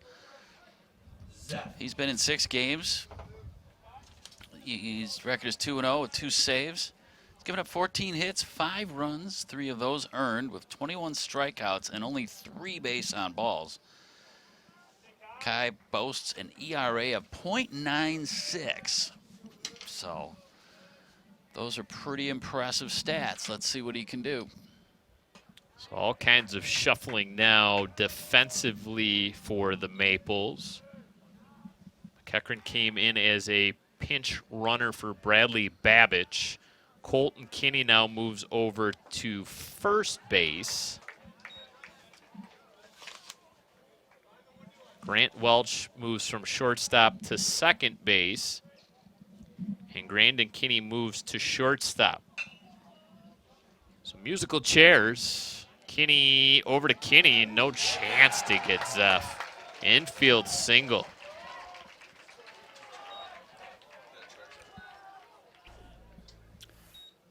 Well, this looked like it was going to be a fairly easy out, but Zeph runs quickly, and we mentioned that. He just beats the throw.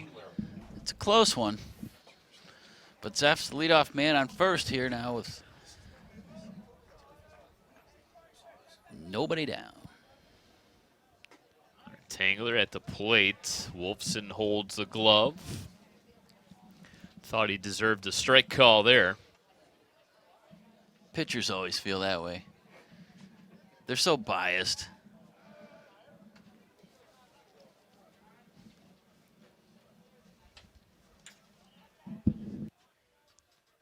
Runner takes off. throw hops into second base. No shot to get Luke Zeff. Stolen base for the center fielder. So ball high, and then the throw, no shot whatsoever. Now, he was in plenty early. Sean having no problem at all sending Zeff. He's got the wheels. They need to run. And time's a wasting, so he's got his speed out there at first. He was wise enough to send him, and Zeff got in easy. Oh, a little confab at the mound between Wolfson and McEachran.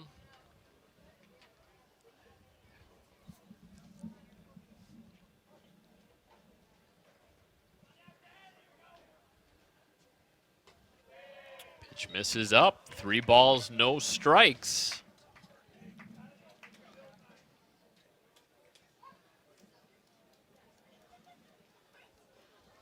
Bottom of the 5th inning, Maples in front 7-6, breaking ball on 3-0. You don't see that too often. It was a good pitch, though.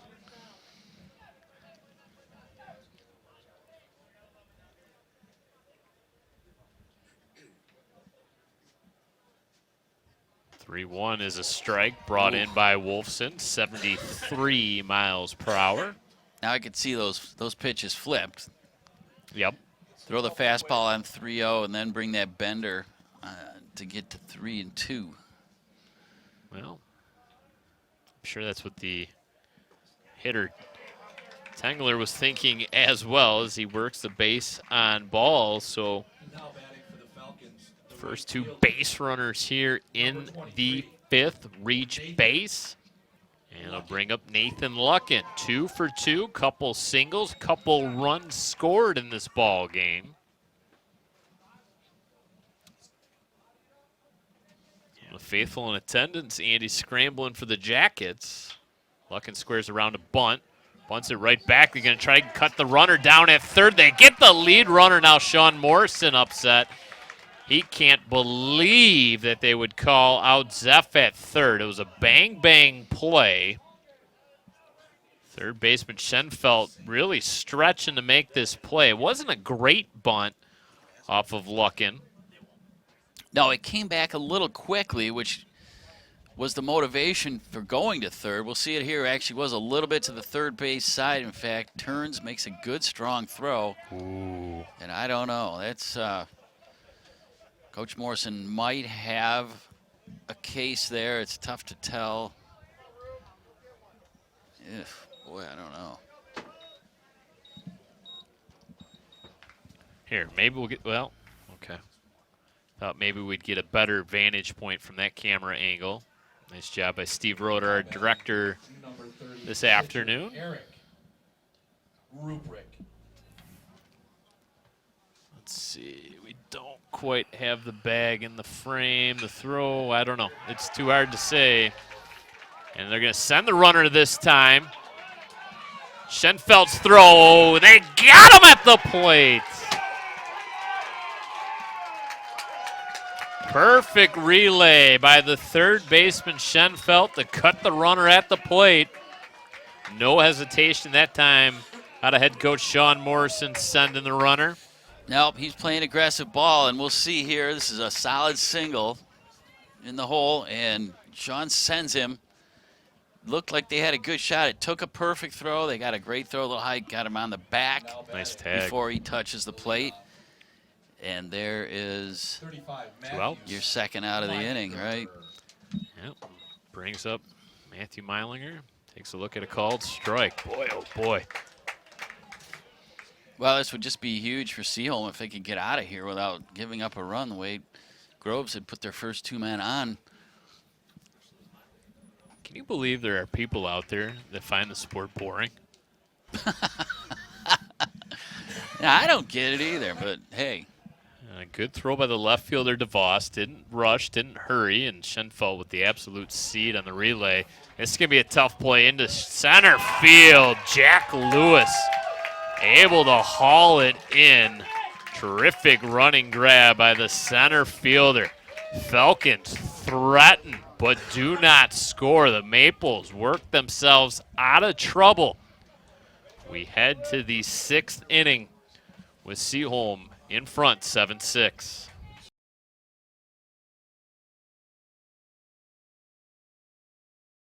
Jack Lewis to lead things off, and it's always that way, right? You make a nice defensive play, and then you lead off the next half of an inning, and Lewis grounds back to the pitcher. Ruprecht quickly over to the first baseman, 1 up, 1 down. Now batting the second baseman. If Mike would get on. Grant Welch.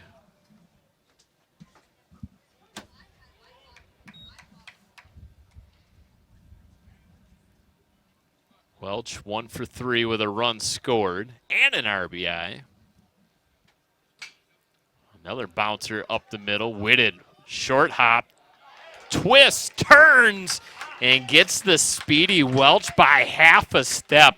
Stephen Whitted has turned in some phenomenal plays at the shortstop position this afternoon. He absolutely has, and this was another one. He just makes a nice pick, does the turn, the complete 360, and gets the ball over to first.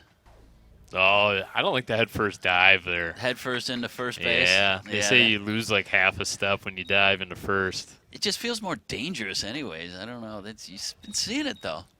Dare I say that play was Jeter-esque. Oh, now, wait a minute. Well, that was very good. A little pirouette. Yeah. Ruprecht Ozzie comes Smith. home with it.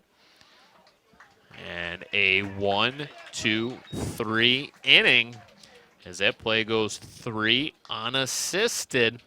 We head to the bottom of the 6th inning with the Maples on the road clinging to a 1-run lead. They lead it 7-6. Yeah, there's a look at legendary head coach Jim Crosby taking in the action this afternoon. Andy, Coach Crosby, head coach here at Birmingham Groves from 1975 to 2015.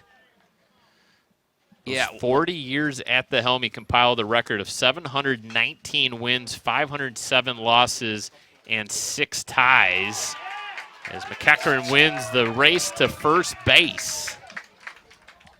That's a beautiful play.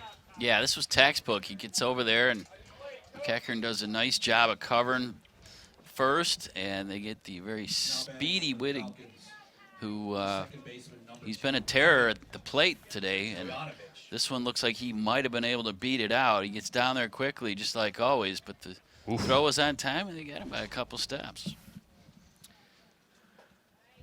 I know we mentioned it in Game 1, but it's worth mentioning once again. Coach Morrison now in his 8th season as head coach here at Groves. Just the 4th all-time manager in school history.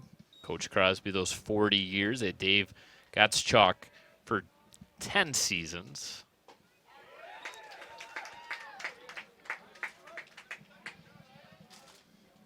Robert Meir back in 1960 was the very first coach from 1960 to 63. Didn't have much success here, just went 8-34. There's a fly out to the center fielder, Jack Lewis. And all of that information available because of Coach Sean Morrison's media guide, and it really is impressive if you get a chance to take a look at what he has put together over the last couple seasons. Really highly professional is this media guide. Over 80 pages is a media guide. All kinds of records and quick facts about the team. A lot of the history as well. Yeah, I remember when he first came here having a discussion with him, and he was just all excited and jacked up about putting that media guide together, and he did a good job. Ooh, short hop. Brandon Kinney kind of just stuck his glove down and anticipating it finding leather, but that wasn't the case. Well, Groves, couple outs. They're going to throw a pitch hitter in there at the moment. Senior Jack Wayner. So it'll be Jack Wayner to bat for Colin Keene.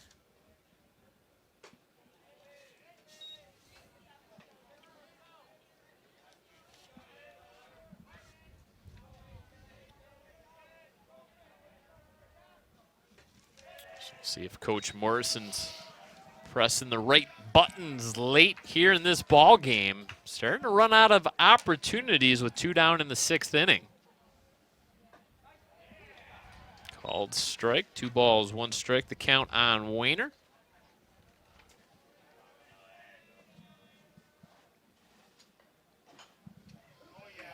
Fouled away, 2 balls, 2 strikes.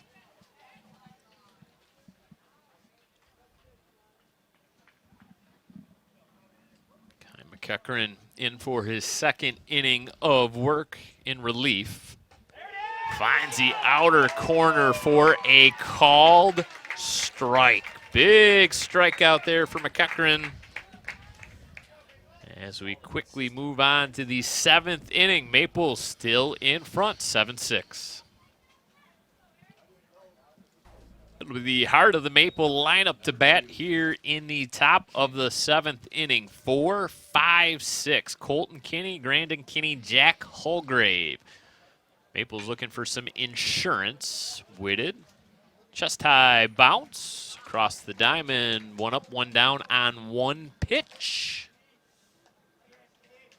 Now batting number 22. Whitted is so calm, cool, and collected at that shortstop position. Quarterback of this defense. Yeah, he has made play after play. Even something like that, it's basic, but you still got to make it, and he did, and it looks smooth, very effortless. Ruprecht has come in and has done a very nice job in relief.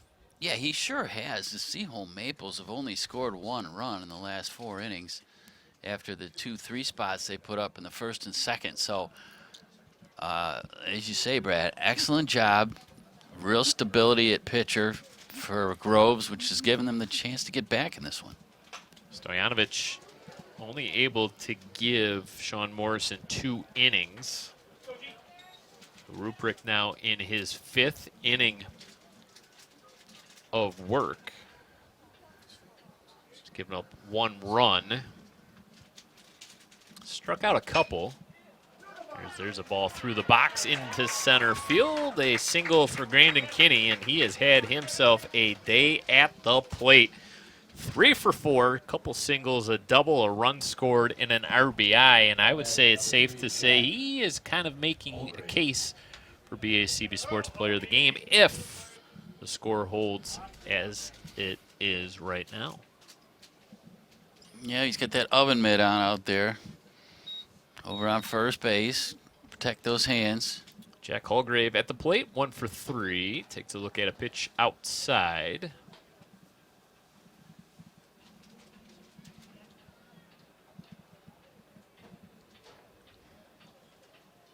Holgrave digs in. Quite a bit of a crouch. Wiggles the bat behind his head. And rolls one over to the second baseman. Goes down to a knee. Bang, bang play at first. Oh, they're going to call him out. Oh, boy. I don't know. Stojanovic, nice play at second base. He does have size 14 shoes. First baseman Cole Brownell Cuthrow had to go up to take the throw. We'll get another look at it. Ooh, I don't think so. No, I can't see where that was. Yeah, I don't agree. I do not agree. They didn't make these bases bigger, did they? No, they are not the size of the new MLP bases, no. Okay. It's a terrific play by Stojanovic. Just a high throw, kind of lollipopped it over there because he couldn't get much on it because he went down to a knee. And clearly Holgrave's dive in ahead. That one's fouled straight back. Boy, oh boy, and you didn't even flinch. Not that a one bit. was heading its way up here if that netting wasn't. I have a complete faith in this netting that the dry rot hasn't set in yet. It's Not yet. still new. There's a look at her protective netting. They got the industrial strength netting. Carbon fiber. Yes, sir. Runner takes off. And that was a big lead there, and good heads-up base running by Grandin Kinney. That was an instance there where Ruprecht just kind of forgot about him, I think. Yeah, it was almost like a delayed steal. The next thing you know, he was on his way, and just blink of an eye, he was halfway down there. And well, very slow delivery, sort of let him get down. But runner at third now for Seaholm. Very nice breaking ball. Logan DeVos. Another shake of the head. This time it was more of a, yeah, that was a really good pitch. DeVos gives that bat a wiggle. Takes a look at it. Timing was good there. As he follows it down the first baseline upon one of those big mountains of dirt. That was another thing that Coach Crosby mentioned in the media guide. Just the vast amounts of dirt that was moved in order to build this stadium. Ruprecht bounces one. Nice job by Vecchizone to block it, keep it in front of him. 2 balls, 2 strikes, the count on DeVos. If you're looking ahead to the home half of the 7th, it'll be scheduled. The bat will be Zeff, Tengler, and Lucken. Ruprecht comes home. Absolutely froze DeVos. He goes down for excessive window shopping. And that will do it. 6.5 in the books. Last chance for the Falcons. They trail 7-6. Guy McEachran in for his 3rd inning of relief. Falcon bench starting to make some noise as they try to urge their guys back into this ball game. It has been a wild one this afternoon, to say the least. Kind of a seesaw back and forth affair. Maples struck early and often, took an early 3-0 lead. Falcons bounced right back in the bottom of the first, scored 2 to make it 3-2. Maples answered right back with 3 more in the second to make it 6-2. Falcons were able to plate 1 to cut that lead in half to 6-3. Falcons tied the score back in the 4th at 6 apiece before the Maples were able to reclaim the lead in the top half of the 5th inning. 7-6, no scoring since. Luke Zeff, 2 for 3. They're going to peel down, no sir, says the field umpire. Zeff's been on base twice via singles, stole a base as well. Tengler, third baseman, waits on deck. In the holes, Nathan Lucken staying alive. Zeff fires one. That came pretty darn close to our live truck. Insurance paid up? Let's hope so.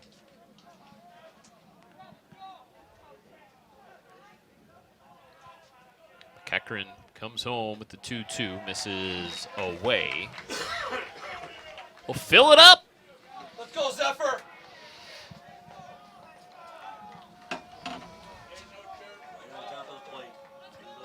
I'm not paid. McEachran comes home with the payoff pitch. Gets Zeff swinging. Second strikeout of the game for McEachran. Well, big strikeout for Seaholm after falling in taking a 2-strike, no ball, 2-strike count. Zeff worked the count full, but ends up succumbing to the strikeout for the first out of the 7th inning for Groves. Ourselves a pinch hitter will be Dylan Stoyanovich.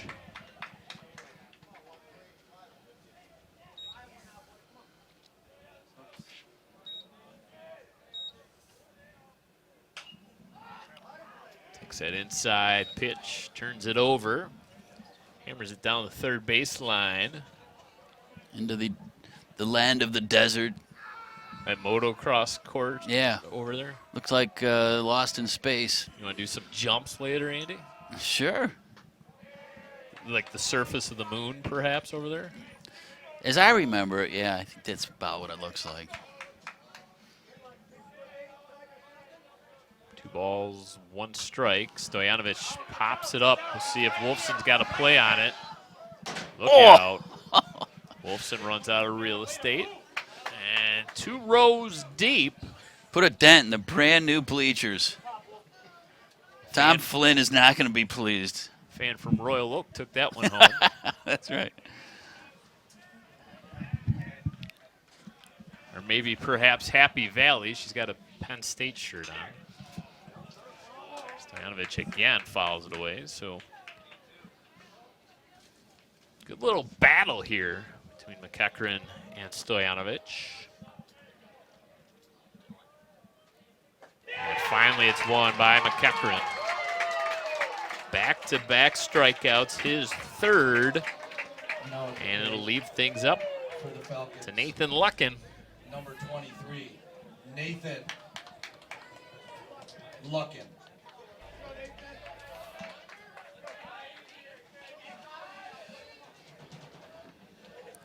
Keckren comes to the belt, delivers just outside. That has been, at times this afternoon, been called a strike. Fastball across the letters. Luckin swings and misses. 1 ball, 1 strike. 3 straight strikeouts from McEachran going back to the last half inning. Now a called strike. Well, Falcons down to their final strike. McEachran pauses, delivers, breaking ball swung on. Ooh, just staying alive. Mm-hmm. Crowd making lots of noise here. Yeah. First rivalry game at this brand new stadium. McEachran wasting no time. Luckin, little soft serve into left center field. Takes a wide turn at first base and holds with the single. Well, still life in these Falcons. It's we're gonna have a pinch runner now, but it's a nice hit. Just over shortstop, just a kind of a lollipop into left center field, and Groves is still alive now.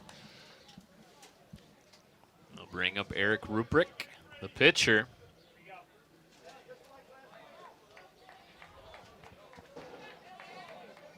Home run, and he earns himself a pitching victory, right? Earns himself a pitching victory and earns himself BACB Sports Player of the Game. And now Coach Toth's going to pop out of his dugout and is going to have a discussion with the home plate umpire. I think he wanted clarification of if it was a pinch runner, which I assume it is. Luckins is in at the right fielder spot, so Ruprecht swings and misses, cuts through first pitch. Open stance. Breaking ball. Tried to take it out of the catcher's mitt. No balls, 2 strikes.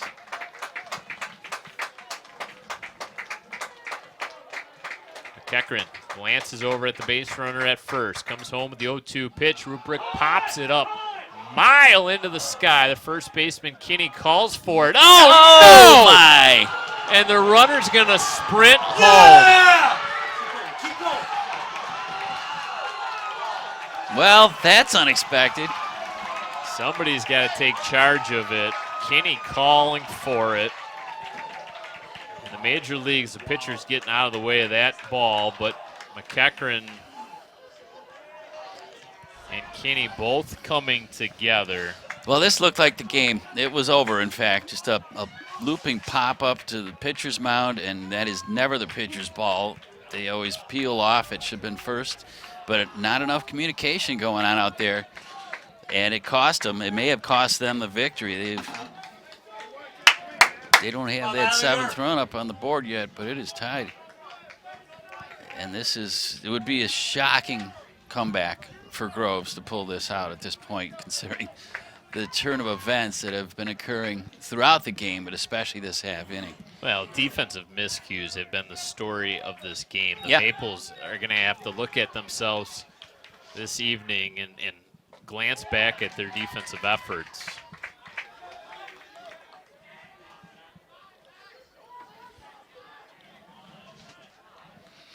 Yeah, let's go back to the beginning of the game. There was several miscues that cost them a couple runs defensively. Meilinger swings and misses. No balls, 2 strikes.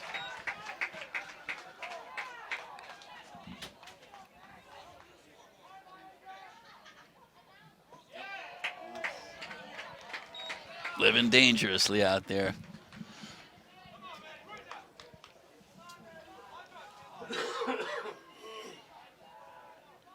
McEachran. Swing and a miss.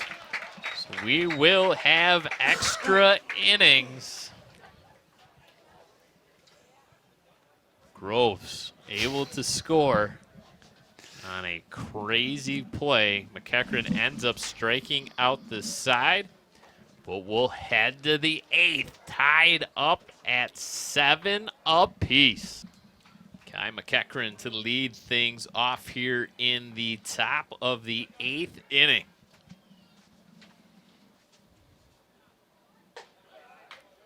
Little bonus baseball, Andy. Free ball. Let's play more.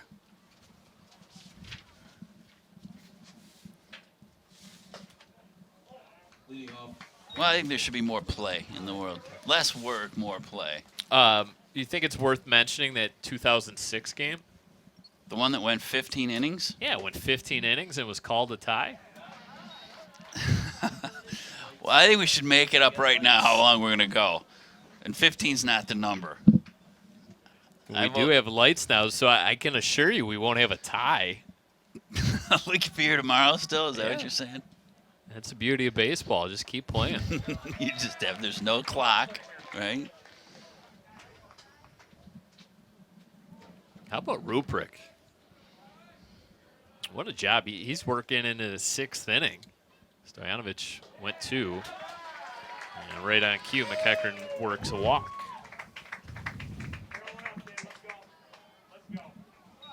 No bonus runner at second base to start extras. No, they don't do that here. Play real baseball in high school. Number 4, Aiden Wolfson. Aiden Wolfson, the catcher. Play a little small ball here, if you're Coach Toth. Lay one down.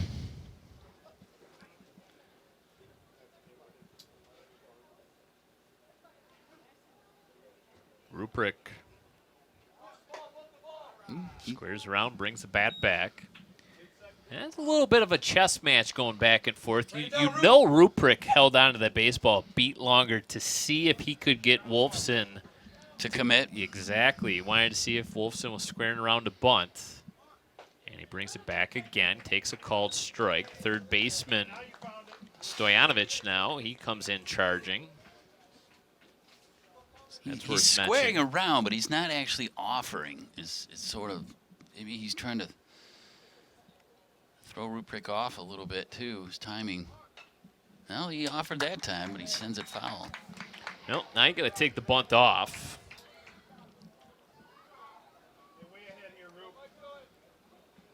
One ball, 2 strikes the count on Aiden Wolfson. 1 for 3. Single and a run scored back in the 2nd. A very eventful inning for the Maples.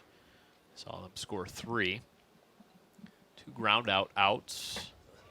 Pitch misses up. 2 balls, 2 strikes the count on the catcher. Bring it down, Rube. Kai McEachran, the runner down at first. Reached on that base on balls. Is right now the go-ahead run for the Maples here in extra innings. Going after it. Whitted couldn't field it. Boy, I'd be hard-pressed to give him an error there.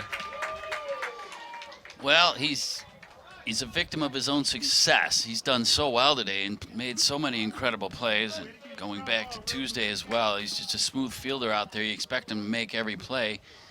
He ranges to his right. He has to take a couple quick stops. I think he actually overran it a little bit. It looked like he'd kind of backed up on him somewhat. But what do you think? I don't know. Let's ask the official scorer. Oh, wait. We don't have one? No. Error or No. single, Andy? Yeah, we're going to give him a single. All right, single. Jack Lewis, top of the order. He's bunting, and he follows it straight back. Now batting for the Maples. Kind of a bit of a lost art. Bunting? Oh, absolutely. You don't see No. many major leaguers bunt anymore for base hits. No, that's not good for your contract. In fact, bunting in general has kind of gone by the wayside. Teams just aren't willing to give up one of their 27 outs. No. Plus, they're all going for the 3-run home run. Yep. Analytics say bunting is no bueno. It's so yesteryear. It is old school. Lewis 1 for 3. He's been on base twice. Has come around to score twice. Walked and scored in the first, singled and scored in the second. Was a strikeout victim in the fourth, and grounded out back to the pitcher in the sixth. Pitch misses low. 2 balls, 1 strike to count on Lewis. But I would submit to you that the team that wins a championship, I think they call it the World Series, Yep. is going to know how to bunt. They're going to be able to turn in some small ball to win some close games. Not all blowouts. Lewis waiting on Ruprick. Ruprick glances back at second, comes home with the breaking ball. Called strike. Boy, oh boy, I don't know. Vecchizone was kind of moving away from the plate, catching that breaking pitch.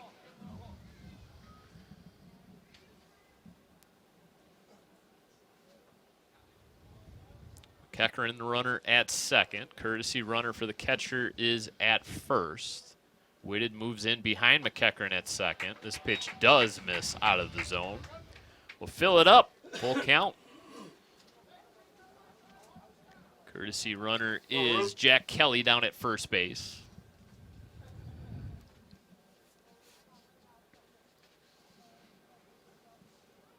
Lewis waiting on the payoff pitch. Takes the inside pitch, laces it down the first baseline. Luckin, the right fielder, able to make the catch, quickly gets it to the center of the diamond. Throw not going to cut down the base runner. Real nice throw from out there.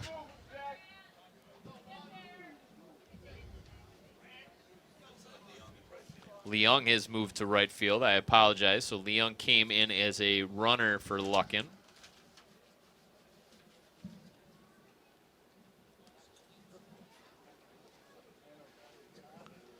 All of a sudden now the go-ahead run for the Maples 90 feet away, but before that happens, Ruprick is going to get lifted.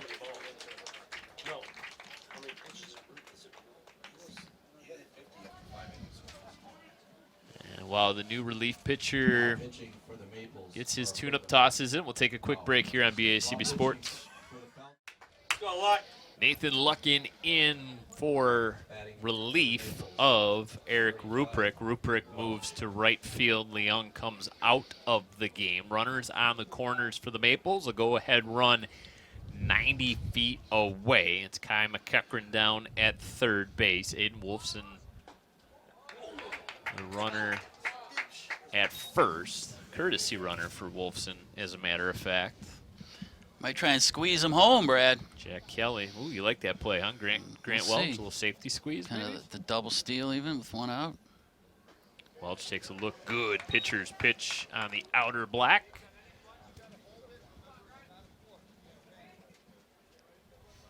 Nick Schenfeld has had a tough day out in the field. He could make up for it if he gets an opportunity to bat. He waits on deck. 1 ball, 1 strike, the count. Welch rolled it down the third baseline. Foul. Welch 1 for 4 with a single and a run scored. Also has an RBI.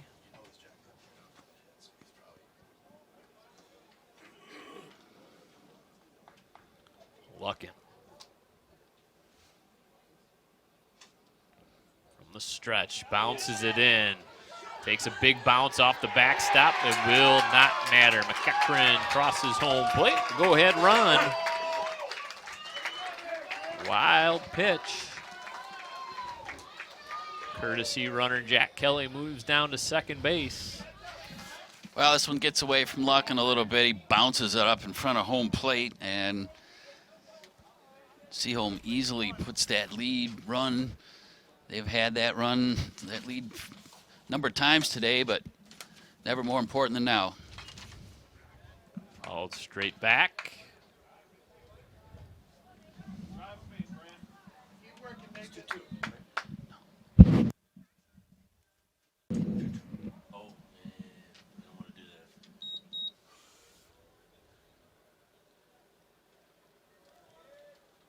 Lucken, grounded down to third, diving stop. Stojanovic fires across the diamond, and that might have been an instance there where he might have just wanted to hold on to that baseball. Yeah, because if he would have held on to it, they'd be first and second right now. With the one out, it really didn't look like he had a shot to get him. It would have been it was a long throw. You see it right down the line, stays fair, and this just would have taken an incredible throw to get to him, and he kind of looped it over more. He couldn't get enough on it, bouncing up like that. But first and third now, still one out. So Stojanovic takes away extra bases, perhaps. He saves a run, but also allows the runner to move down to third base. Falcons bring in their defense, their infield defense. They were very successful in doing this a couple innings ago as they cut down a runner at home plate. Runners on the corner, first and third, one out. Maples now with the lead here in extra innings, 8-7. Runner takes off for second base. Swung on and fouled away by Scheinfeld.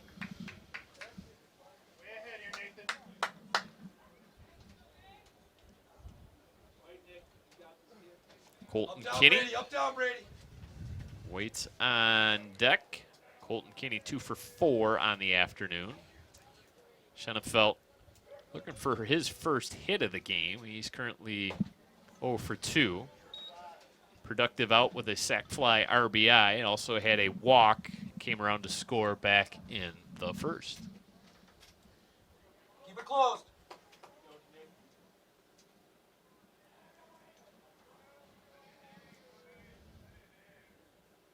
Lucken comes home with the 1-2. Runner takes off again, and we'll reset. Well, Schenefeld way out in front of a couple of these. He's been getting jammed, though. Scouting report on Lucken's a two-seam sinker ball pitcher. That's why he was brought in for Ruprecht. Try to get a ground ball. Would love to turn 2 here, and Still look out in out. front. We got the ball boy out on the field. And one would think that's why Coach Toth continues to put the runner in motion, trying to keep themselves out of that double play. Grant Welch getting in his sprints at the very least. Won't have to run after the game. Well, this time Welch will not go. Schenefeld again fouls it away. Look out. I think that's Jalen, our camera operator, down that first base line.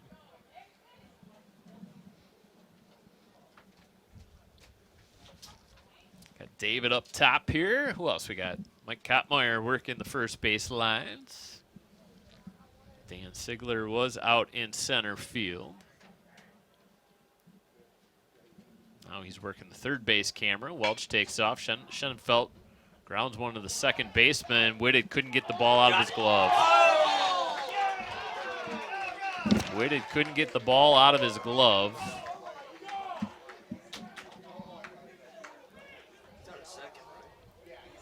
It looks like second he was out. Yep, that's the call. Out at second. Couldn't turn 2. Boy, oh boy. Another run scores. Well, let's see it here, Brad. Quick play. Runners was coming right at the base. Yeah. It was close. Instead, Seaholm still alive. Sure appeared like Whitted just couldn't get a grip on the baseball. He was searching for it as he tried to turn 2. Bang, bang play at first. Schenefeld able to beat it. 9-7 now, our score. Maples in front. Colton Kinney at the plate, 2 for 4, a couple singles. Fouls this one away.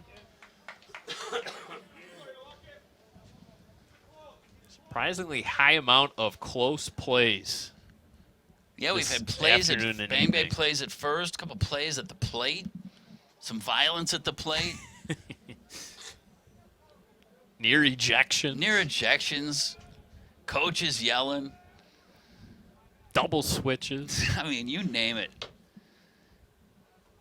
Now Luckin will step off.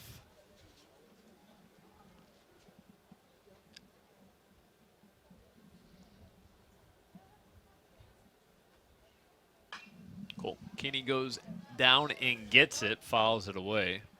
Do we have enough baseballs?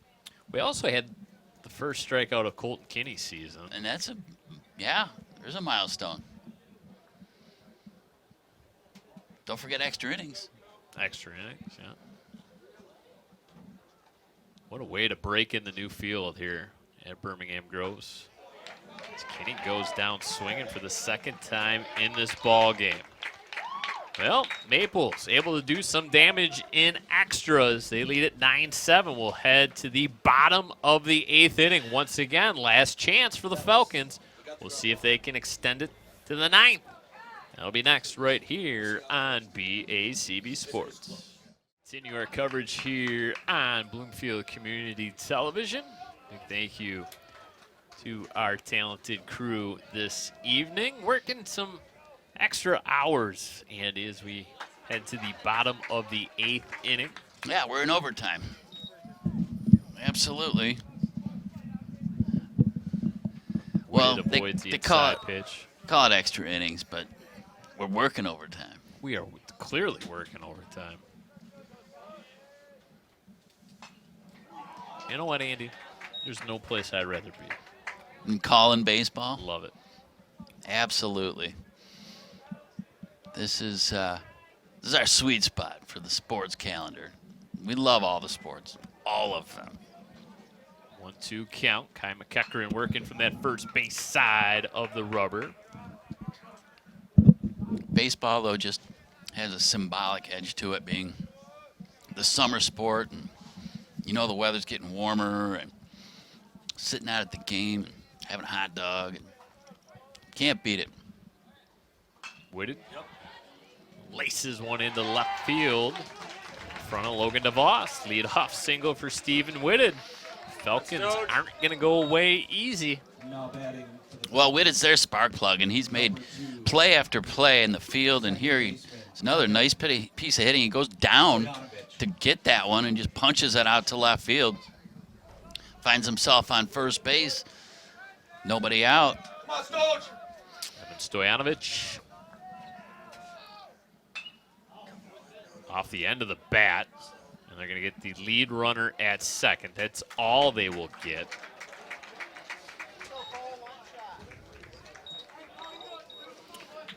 Well, yeah, you mentioned it, Brad. This thing takes a funny path off the edge of the bat, the very end of the bat, and we'll see it here. Just not hard enough to turn the 2. Although they do as good a job as you can making the effort. So 1 down now.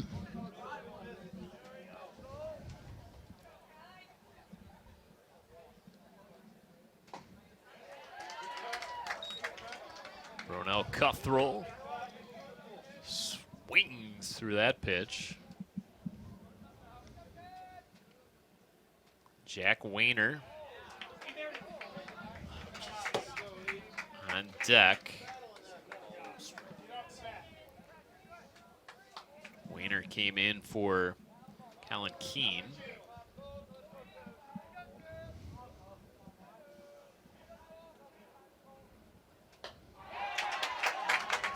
Ronell Cuthrell goes down swinging, second out of the inning. Now batting for the Falcons. A little bit of extra juice coming out of the right hand of McEachran all of a sudden. Yeah, he can tell he's amped up, and he can taste it. They're close now. So will be Jack Wayner at the plate. First pitch swinging.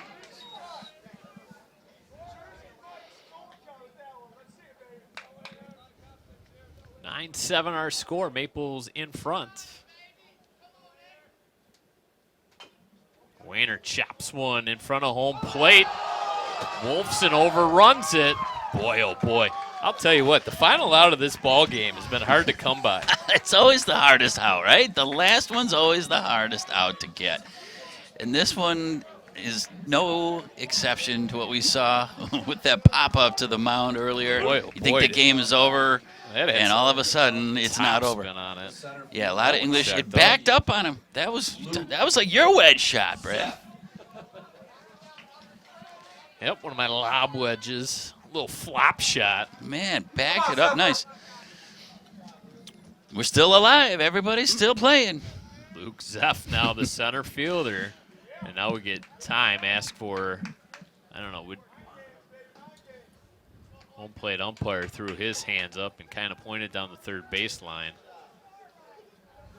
You know, this Falcon team just refusing to quit. Cat has 9 lives. I'm not sure how many lives a Falcon has. A Falcon must have more than 9 because I think they've used them all and then some. Dylan Stoyanovich hoping to bat. This one's fouled straight back. Didn't hear any broken glass.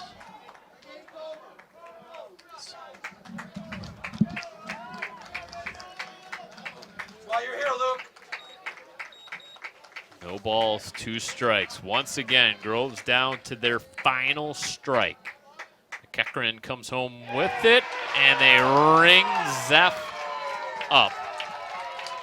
Luke Zeff looks at 1 too many. We needed extras to decide a winner this afternoon, and it's the Maples on the road that come in and spoil the party here. Final score in this ball game, 9-7. Andy, your thoughts before I send you down to field level? Well, Coach Morrison would tell you there's no moral victories, but he has to be pleased with his team's effort today. And the Maples are in the middle of a season for the ages. They're absolutely doing everything they have to do. They're winning the close games, and they had quite a few miscues tonight, but they were just that much better again for the second time in a row. These two teams will play again tomorrow night. That they will. The 3-game series will conclude tomorrow in Royal Oak. But in the meantime, we'll take a quick break here on BACB Sports. Andy will head down to field level, and we'll have an interview with our BACB Sports player of the game. It's something you do not want to miss, so come right back.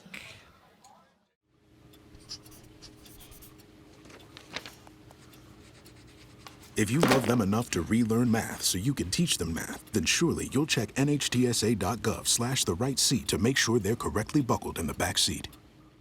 Welcome back one final time to Birmingham Groves High School. Brad Fetters for BACB Sports. What a wild and wacky game here this evening from Beverly Hills. Final score, the Seaholm Maples 9-7 over the Groves Falcons. Seaholm improves to 22-2 on the season. The Falcons fall to 17-12. What an effort in relief this afternoon by Kai McEachran. Comes in, gives head coach John Toth 4 fabulous innings of relief. He ends up striking out 5, gives up 1 run. It was unearned. He earned the victory in relief, and he is alongside our very own Andy Aubrey. All right, Brad, thank you very much. We are down here now with Kai McEachran, number 9, Seaholm Maples. An unbelievable relief performance by you and your whole team. You pulled it out, 2 against Groves. Talk about what it was like coming in the situation you came in to pitch for. Oh, man, it was a bit stressful at the beginning, but once I got started, like, in the groove, I just was trusting my guys out there and just trying to have a good time, and worked out. So it did work out. So what's more stressful, that situation or this? Honestly, I'd say probably out in the game in the beginning, but see, this is a piece of cake. You laugh out there, and Toe's gonna pull you fast. Okay, so you've come in here. You kind of spoiled their party a little bit in their brand new stadium. What was the field conditions like? oh man, it's really a nice field. I was slipping a bit on the mound here. I had to switch shoes at the in the last inning, but it worked out, and we're gonna have this next year. So looking forward. Yeah, we're going to have, so this was kind of your mini indoctrination into playing on the surface. We were interested in watching how the ball was reacting, especially in the grounders. But it's interesting to hear you mention that the mound is a totally different animal, right? Yeah. It's a little less grippy. I had to change shoes, like I said. But All right. Well, you guys are in the middle of a season for the ages. What's the mood like? Describe this team. Oh man, we're just all getting along, just having a good time. Honestly, that's the main thing. Just trusting each other out on the field, and just good vibes out there. It really is. It seems like you all get along really, really well, and that chemistry is what's going to propel you even further. So, congratulations to your team. You pitched well, and we're going to wrap it up from down here for right now. But we'll send it back up to Brad, and he's going to wrap this whole thing up for us. Brad.